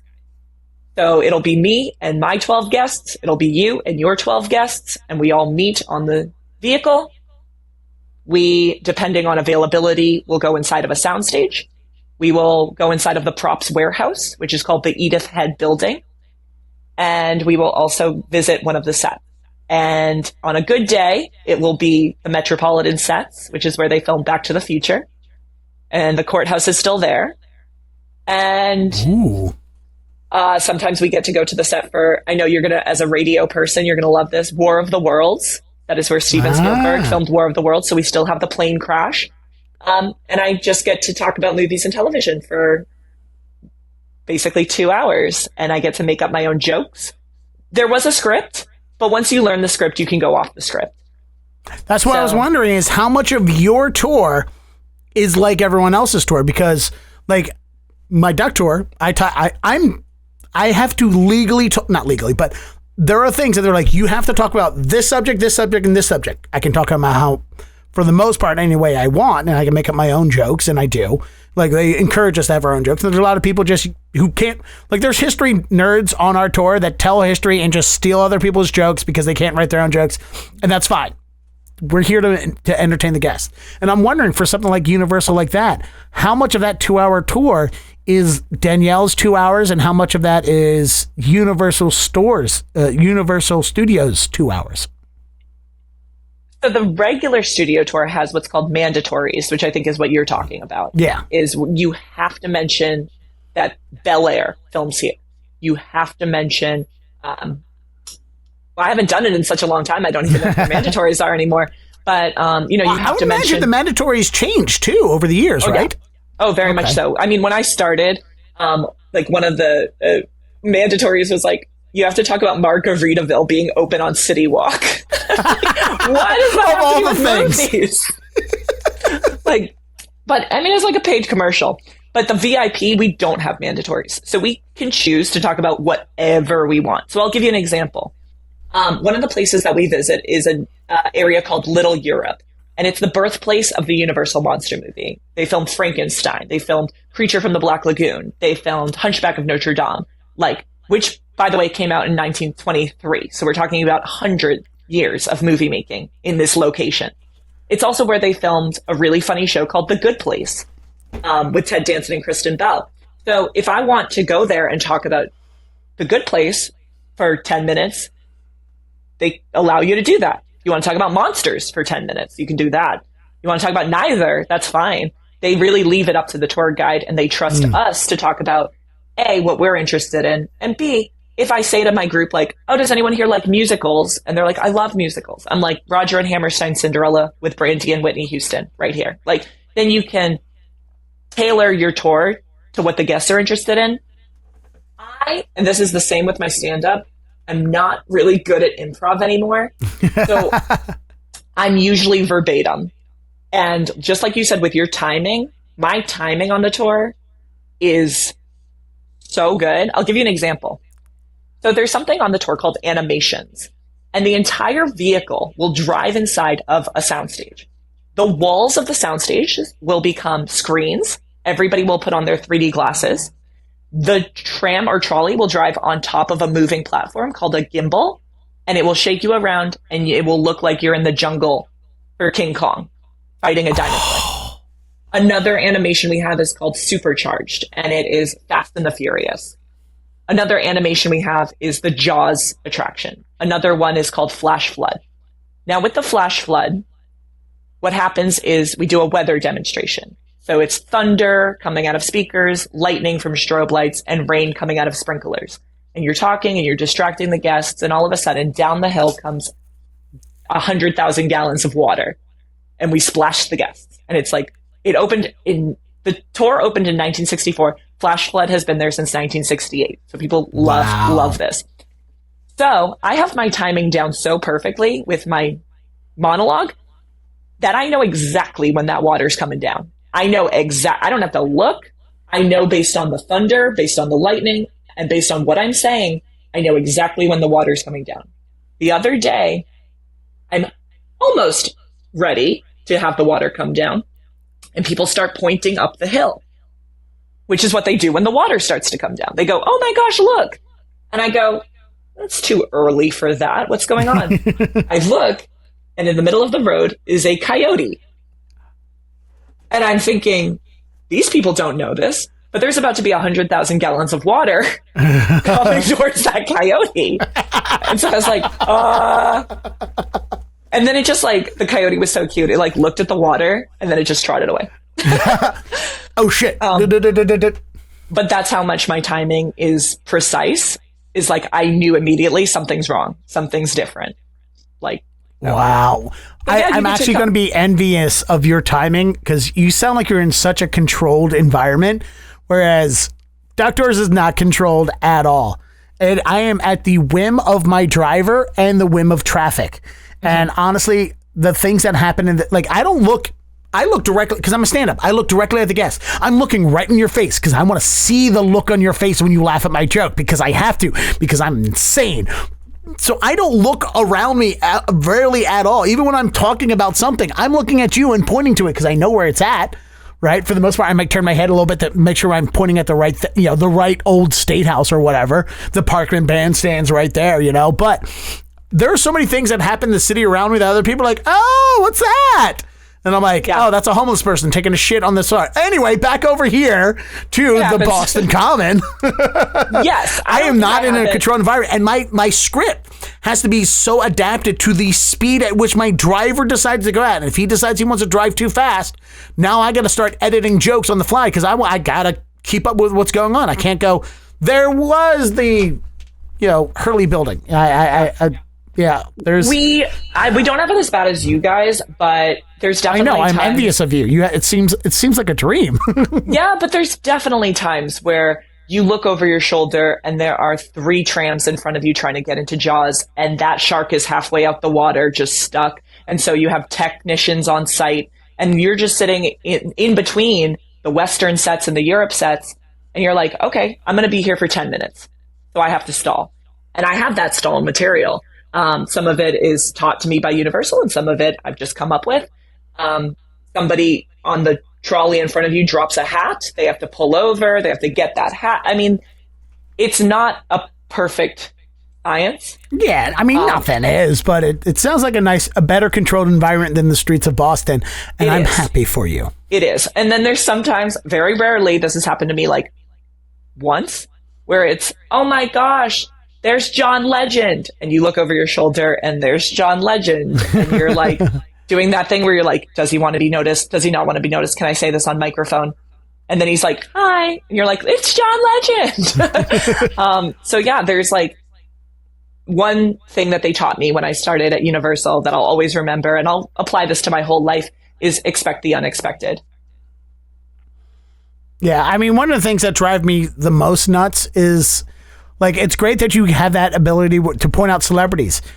For some reason, I have tours where people are just looking out the window, waving at everybody as they drive by. It's like, you didn't come here for history. You came here to be a narcissist and feel like you're the Princess Di driving through the city right now. Like, you think you're a queen and everyone is worshiping you as you drive by. And that hurts my soul because, like, you should be here for my jokey jokes. Yeah. And the history that I tell. I have a good waving story. There's people working all over the lot. There's people working with costumes and equipment and carpenters. Like, we got to keep these things up, right? So every time we would drive into the Amity Island set for Jaws, there was this carpenter who was working out there. And we'd always wave because you wave at everybody. You're on a vehicle that's like open air, right? Like, everybody waves at everybody. Anyway, wave to this guy every day, wave to his friends, wave to everybody. One day we're getting back on the trolley after a set visit, and this golf cart pulls up, and this guy's like, hey, I'm sorry to bother you. I know you're busy. And I was like, no, that's okay. What's going on? And I thought maybe like the set was closed and we didn't get the memo. And they're like, you're not supposed to be here, because sometimes that does happen. I'm like, oops. Yeah. And he goes, yeah, you were waving at that guy at Jaws. And I was like, okay. And he goes, yeah, he wants you to have his phone number. Because he just didn't get, like, oh, pretty girl waved at me. Oh, she likes me. Oh. And he handed me a block of wood, because it's a carpenter. There's no paper. It's over there. I can show you. With his phone number written in pencil on a block of wood. So now I'm walking around with my guests. I have this block of wood. I text him, and he goes, oh, I guess you got my business card. Anyway. Please tell me you went on a date with him. I'm not portioning to it, but like, game respects game. When he was like, "You got my business card," I mean, that's perfect. You don't know me very well, but of course I went on a date with him. Of course I drove 30 minutes to Simi Valley to play bingo with this carpenter. It was not a match, I'll say that. We had a great time. I had a great time with him. Not a match. Wow, the arrogance of that. I mean, I want to do that as a joke. No, I kind of loved it. I mean, I want to do that for I love to hilariously, inappropriately flirt with someone so over the top that we all agree that this is not real. Like, right. I'm notorious for flirting with my friends' wives to a point where we all know this is like, it's like a gay man flirting with a woman. Like it's we know this is never going to happen. So it's hilarious on the point of it's so over the top. Right. And yeah, I love that. Oh my God. It's just crazy enough to work.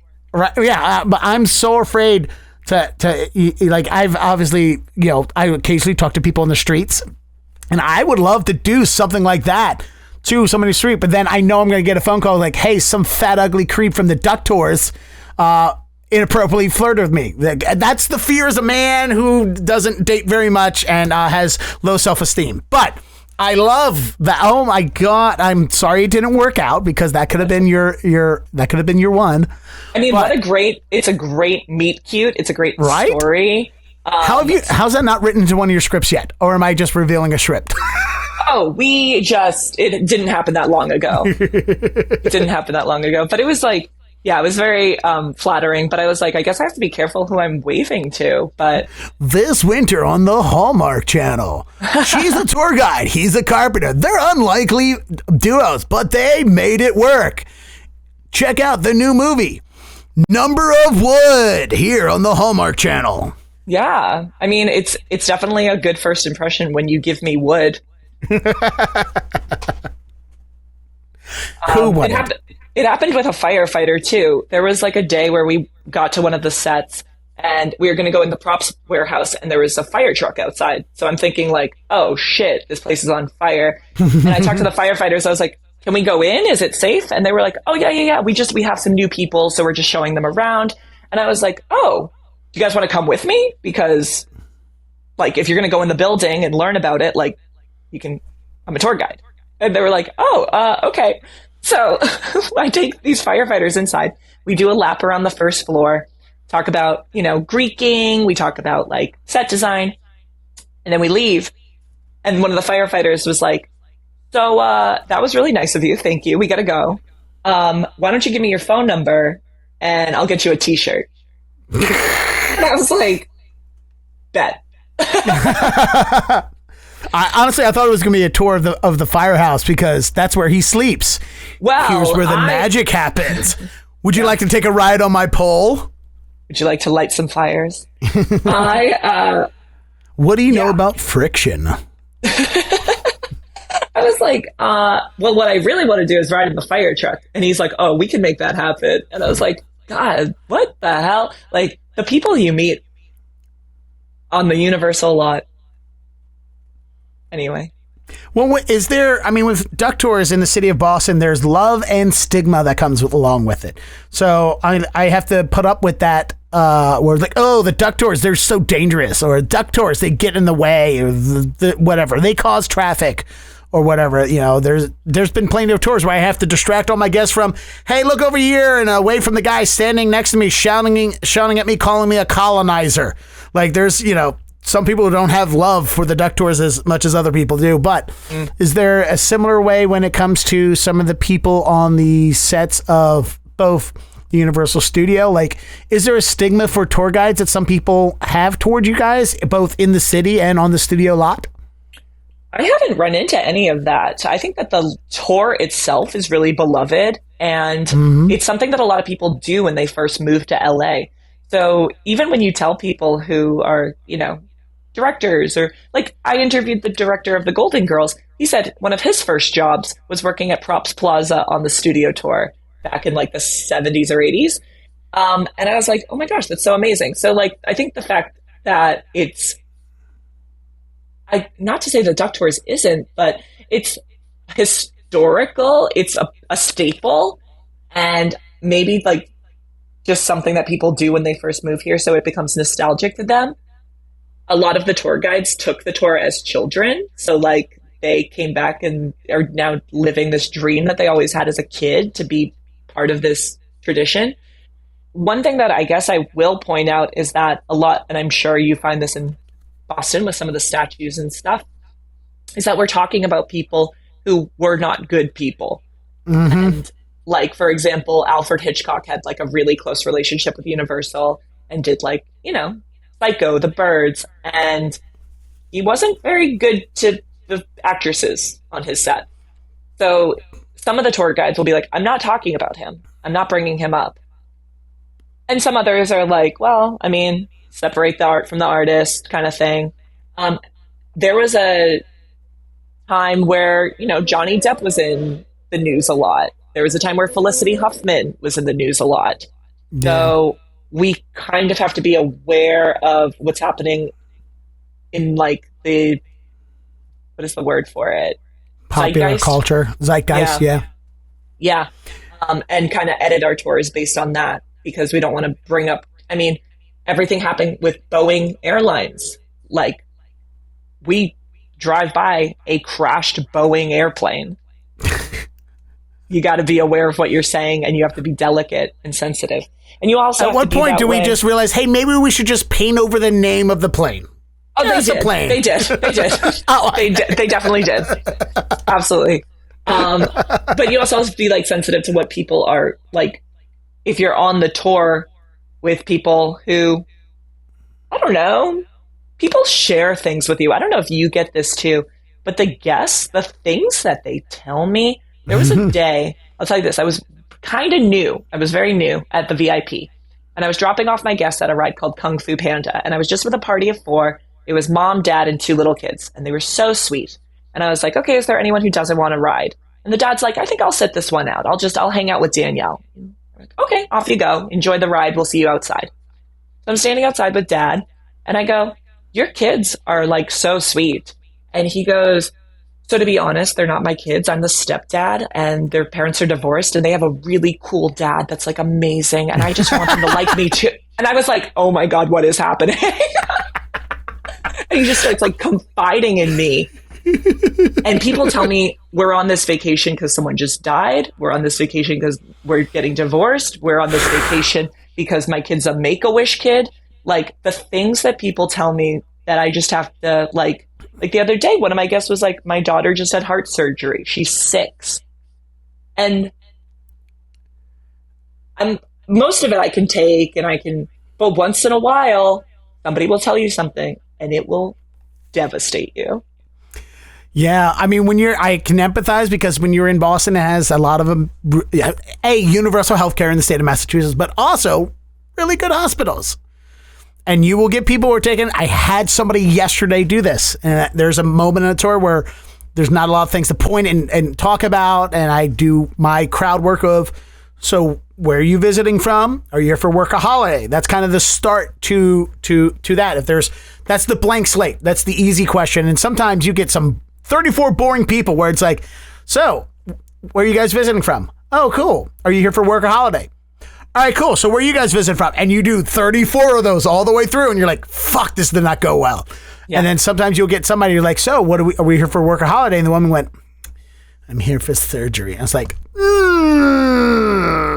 or we'll load a kid or a person who's completely incapable and disabled. They're in a wheelchair, and they have the blow to move forward, and somebody has to take them around, and they're at Children's Hospital because they've been paraplegic since birth or whatever. And you got to be like this person in the wheelchair has to watch every other kid their age come up to the front of the boat and get to drive the boat, and they just get to sit there like this, not even able to turn their head to look, and you feel bad, and you're like I feel like I'm patronizing when I'm at the end of the tour. I'm like, hey, here is I drove a duck boat sticker for you, or here's a sticker for your wheelchair to put on your wheelchair. Which, by the way, somebody called me on this the other day erroneously. I was like, here, make sure we give that to your friend there for the wheelchair. And they're like, his name is Sam. Don't call him wheelchair. I'm like, I didn't call him wheelchair. I was saying for the wheelchair that Sam is in. Yeah. So sometimes, like I had somebody a couple weeks ago, I was like, are you guys here for work, a holiday? And they're like, we're here for a funeral. I was like, and you gotta, do you just move on? Do you make the joke? And of course, my dumb broken joke brain went, oh, so you're here for somebody's funeral. Did you bring him on the tour with you? So we all can have a nice little laugh at that. And that could go horribly wrong, but we can also just acknowledge that we just created an uncomfortable situation. So let's have some fun with it. And you're here for fun. So don't think about the dead person. Let's, think about, the fun you're going to have listening to my jokey jokes when we get in the water and I point out birds. Yeah. Yeah. It's the days where I kind of have those guests that remind me like, oh, what I do is important. And so many times I'm like, oh, you just show up, you put people in Jurassic World, they get wet, they laugh, that's over. Like, it's not that interesting. But then there's days where people show up and they're like, oh yeah, we're here because my kid's having surgery. Or, I had this was very sweet. And I sound like a freaking miracle worker here, but I'm not. And it was like, I was walking along with this kid. We had just met in the lounge. And it's like, okay, our first stop's going to be a studio tour. We're going to walk over there. And like, everyone's walking behind me, but I'm talking to this kid here. And we're talking about movies.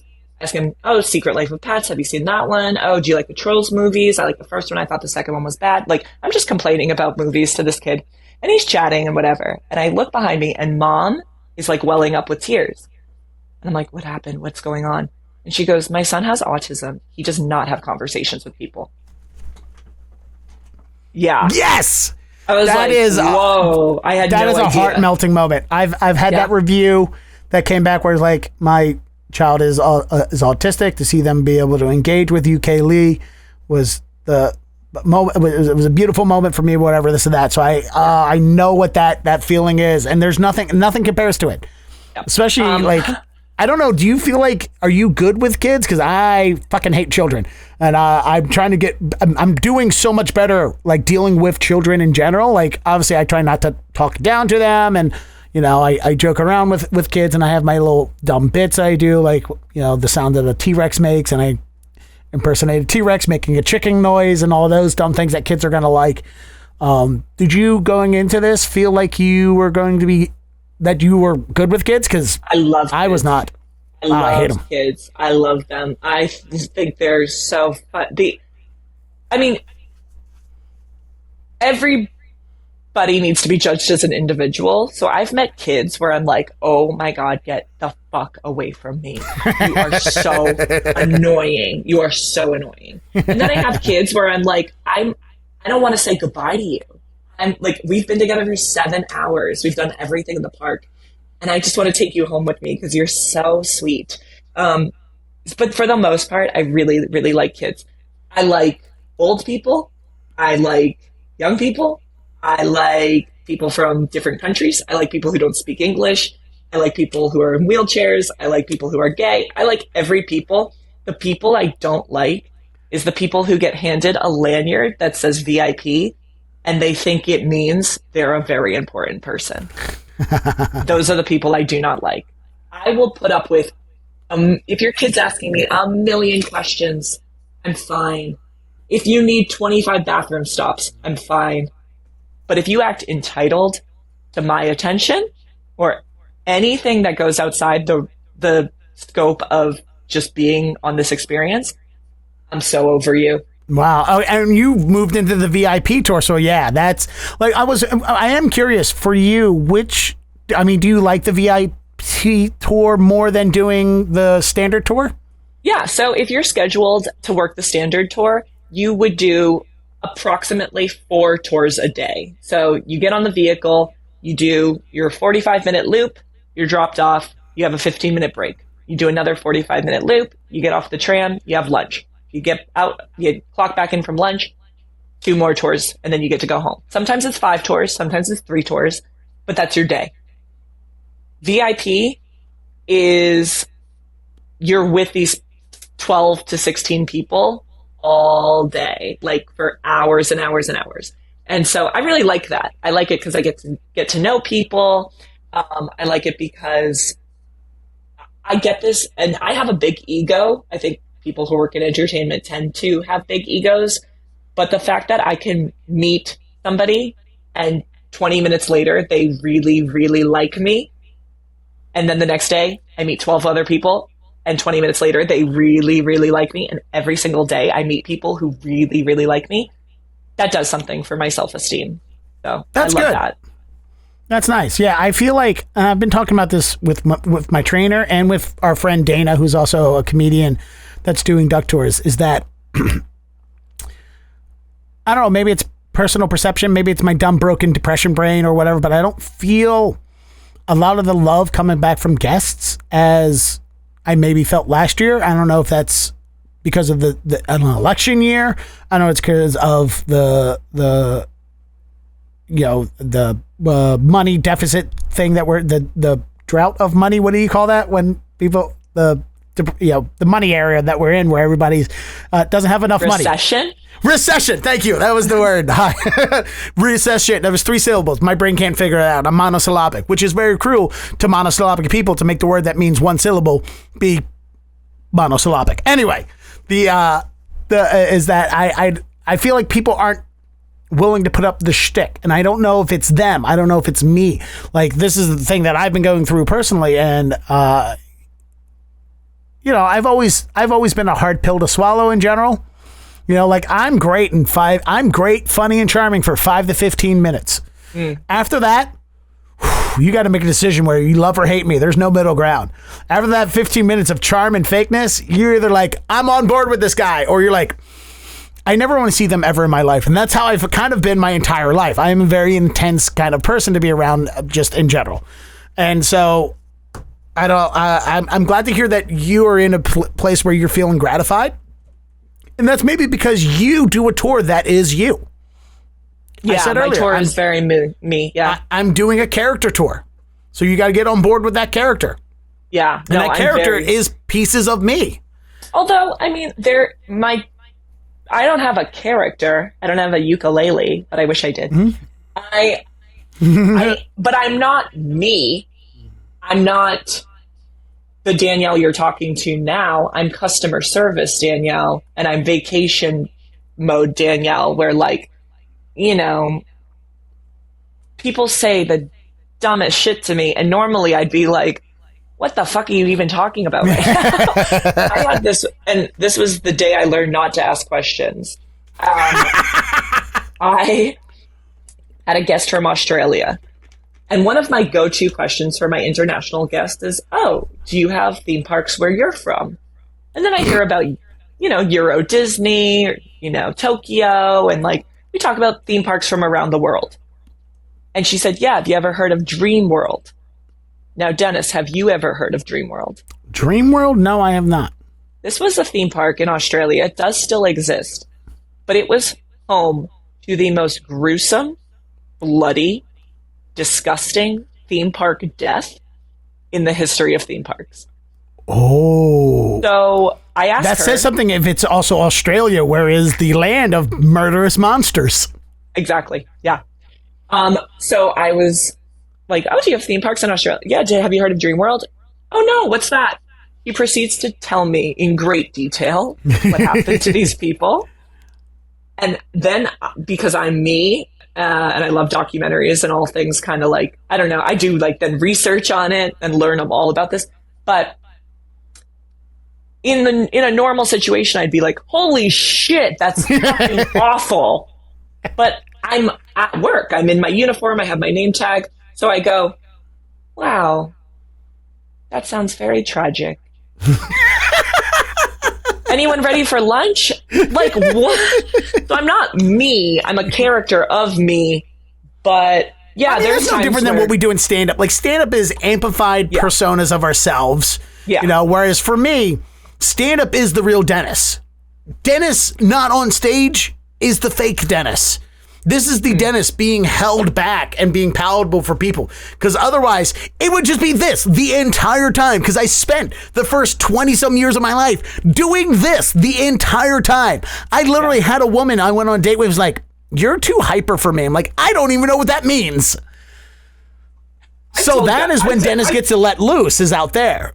Everything else is subdued this is the mask. Stage is the unmasked version for me. Yeah. For most of us, we are amplified versions of ourselves on stage, for better or for worse when it comes to most comedians. I don't want to speak for everybody, but there's commonalities. But I definitely think that in my studio tour, a lot of stand-up Danielle comes through. Because, if a lot of the tour guides, and this is absolutely no shade because I love my coworkers for the most part, and they're doing great stuff and they're creative people, some of the funniest people I've met, just so smart. Sometimes it's like puns and sometimes it's like, little quips and stuff. And I feel like I'm one of the tour guides who will do a stand-up bit that could translate to the stage. I will not force you to listen to them in this context, but there are jokes where it's like, wow, that wasn't something from the Jungle Cruise. That was a funny thing you just said. And usually with those things, it's about 30% of the trolley that will laugh, because some of them are like, what's happening? Like, she's being funny, but I don't understand. Like, it's just like, it doesn't compute because it's not theme park comedy. It's actual comedy. And for the 30 people who are still connected to the outside world, they will laugh. And another whole podcast we could do is the way that people change when they walk through the doors of a theme park. And that's sociology right there. Going back to kids real quick, because I meant to ask this and I got distracted by something else, is do any of the kids on your tour give you mementos?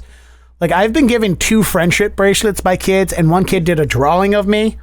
By the way, how amazing is this kid that she's driving around for 80 minutes in a tour, writing on a tiny little slip of paper, drawing a caricature of me, and gives it to me at the tour, and it sits in the pocket of my vest. I carry that picture of me everywhere I go. Both of the friendship bracelets went on my ukulele bag. One of them broke, and I almost cried. Like, I accidentally caught it on something, and the friendship bracelet broke, and I was just like... But the friendship didn't break. Right, like, but I think about this is like, if that kid comes back in a couple years and takes a tour, it's like, hey, UK Lee, it's me, Danielle. I took your tour a couple years ago. I gave you a friendship bracelet. Do you still have it? I'm like, no, it broke. Sorry. Like, I think about that heartbreak, and that sadness. Do children on your tours go like, here's, have you ever been given like a small little doll or like a memento from kids? I mean, you're with them with 8 hours. I've got 80 minutes, and kids are like, we liked you. That's so melts sweet. My heart. It would melt my heart. There was a family from Hawaii who gave me a little bag of like Hawaiian candies at the end of the day. Like, thank you so much. And that was very sweet. Because there were pineapple candies. I think they had macadamia nuts in them. Oh, was it? I was going to say the candy was sweet, so it was sweet. Sorry, that was a bad pun that came out. Oh, this, by the way, I'm going to leave this in. I'm going to show my wart. I'm going to leave in that I messed up that joke. And that I took it very literally. I'm keeping it 100. And then I got, one mom gave me a hair tie that was Minions, that she makes. She made them. She's like, I'm going to give you this. I had another mom give me, this was special. It was it was like a Harry Potter keychain or hair elastic. You could pick one, and it came with a card, and the card was suicide prevention. And it was, if you find this, basically she hides them in the park. And she goes, if you find this, it means you belong here tomorrow. There's a future for you, and you should pass this on to someone else so they know there's a future for them as well. So that was one thing that was given to me that meant a lot. So I have that. And then oh my God, why you're going to make me cry. Oh, really? Oh my gosh. Yeah. People really surprise you. I mean, so many times I meet people who are just so blah, but once in a while you meet someone really special who really cares. Yeah, gosh, I've gotten, 2 phone numbers from, men who were traveling alone, who wanted to continue the tour after hours. So they wanted to tour your theme park. Yeah. they wanted to ride this. So I don't know. I'll stop there because I don't know what I'm allowed to do in my off time with guests I meet at Universal. But that was very flattering. That's happened twice. And the block of wood. And the firefighter pole. Oh yeah, which I don't have yet. I have to text him. All right, so so it sounds like doing the public tour, your promotion is to the VIP tour, right? Like they're not lateral moves. Would you say one is a promotion? Yeah, I mean, in the paycheck, it is more. Mm-hmm. It is arguably a more grueling job because you are on your feet. You are walking around. Somebody told me once it's 6 miles a day that we walk. So, yeah, I guess it is a promotion. I mean, you can be rejected from VIP, but keep your job at the tram, at the tour. So, yeah, I guess it's a promotion. Well, because I'm wondering what's the next step? Like, is it doing this until you find a writer's job? Is there somewhere to go upward? Because for me, Duck Tours is the end of this. The Duck Tours is the journey to me moving to LA. Duck Tours is making enough money for me to get out of debt, buy the car that I just bought yesterday that we talked about pre-recording, and saving up money to move to LA, get myself out of debt with SAG-AFTRA, get myself back on the acting trail, and move to LA and pursue my entertainment career in my mid-40s in a couple years. But for Danielle, what is the path? Is there a future at Universal? Is there stepping stone to something else? Is there not even knowing what your next dream is going to be? So I don't really want to keep moving up at Universal. There is something called the core VIP group, which is the group of people that it's like another promotion, and they get a lot of the private tours. And a lot of is it the celebrity tour mostly? Yeah, or like super duper rich people, which they're not my people. You know, I like regular families. So I don't really want to do that, even though it would be a promotion. What my plan is I would like to continue doing my podcast. The pandemic really derailed me in a lot of ways, much like it did for many people. Yeah. I stopped doing my trivia. I stopped doing stand-up. And I think now's the time to get back into it. So I don't know when this is going to be released, but on August 19th, I'm hosting Golden Girls Trivia for the first time since pre-pandemic. So I'm very excited for that. I'm hoping to get back into stand-up a little bit. We'll see how it goes.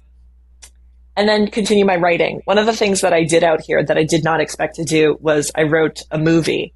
I have a screenplay, and it's about 100 pages, and it's funny. I like it. I'm very proud of it. And I'm hoping that something happens with that. Something has potentially started to happen with that, but this let's not jinx it. We're not going to jinx it. Yeah. We won't talk about it yet. This city. When you have that project, it's one of two things. It's like, do you speak about it and put it out in that atmosphere and that'll make it, or do you just don't, it's like talking to your pitcher in the middle of a no-hitter. Don't mention it until something happens. Yeah, I get it. That's me. I've seen too many people make these grandiose announcements on Facebook about something that is about to happen or going to happen, and it doesn't happen. And I don't want to be that person. I don't want to be the person that announces something that's not happening. And I don't want to be the person who says, I'm going to do this. I'm going to do this. I'm going to do this. I want to be the person that does the thing. It really drives me crazy when I keep in the planning stages of something. You know, I tend to ruminate. So there's sometimes for me, it's similar to where it's like just telling somebody about that plan is the gratification that my brain needed. And then I don't end up doing it. Yeah.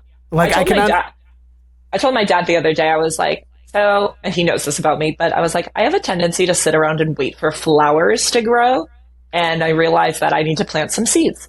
So now I'm in a situation in my life where I'm purposefully planting seeds and I'm managing my time a little bit better than I have in the past. and putting my priorities in line. That's awesome to hear because, I mean, a lot of us in this entertainment industry suffers from our own mental roadblocks because of imposter syndrome, because of depression, because of anxiety and stuff like that. And if you're the long time listeners of the podcast know, I am a huge proponent for talking openly about mental health and, finding that place that works for you. And a lot of people can do that on their own. Some people need somebody to help them get through that. Some people need the chemical dependence to help them get to those things. Like, I had to, switch my meds after I lost my job in radio when they fired me. I was incapable of functioning mentally. Like, I couldn't walk down from my bedroom to this basement to do work, to work on a podcast. Like, I had to change my meds to be able to function because it numbed me so much. And I don't want to stray away from them. And I'm not putting anything on you about your, mental health or any of those issues, but it's definitely somebody out there needed to hear, somebody listening to this podcast needed to hear what you just said to help them get out there, that they need to go plant their own seeds, and they need to hear somebody say, hey, look, I can't, if I want to get my flowers, I got to start, tilling the soil. Yeah, it was good to hear that you've gotten to that point where you're like, hey, I want to make things actually happen. And that's great. And I'm happy for you. Yeah, and also, as long as we're sending messages out there, and maybe this is a little self-soothing, but, go easy on yourself. And, sometimes you're not going downstairs to work on a podcast because it's not your fault. Something's going on. Something's happening. We live in a really tough world where the outside shit gets to you, the inside shit gets to you. I've got a medicine cabinet myself, so sometimes you just have to go easy on yourself, and you have to rest, and you have to listen to your body, listen to your mind, and get help and help yourself. Excellent. And so, Danielle, for people listening to the podcast, if they want to take a Universal VIP tour, can they request you specifically, and how do they do that? Yeah. I think there's just calling the call center. You can book online, but I don't think you can request me online. Maybe there's a spot for that. But if you call the call center and you book over the phone, you can request Danielle. There are a few of us, so make sure you say Danielle S, or you can say the Danielle from Boston.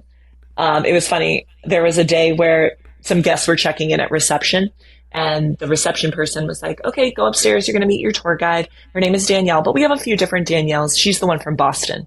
And the guest was like, well, how are we going to know she's from Boston? And he goes, she'll tell you. Perfect.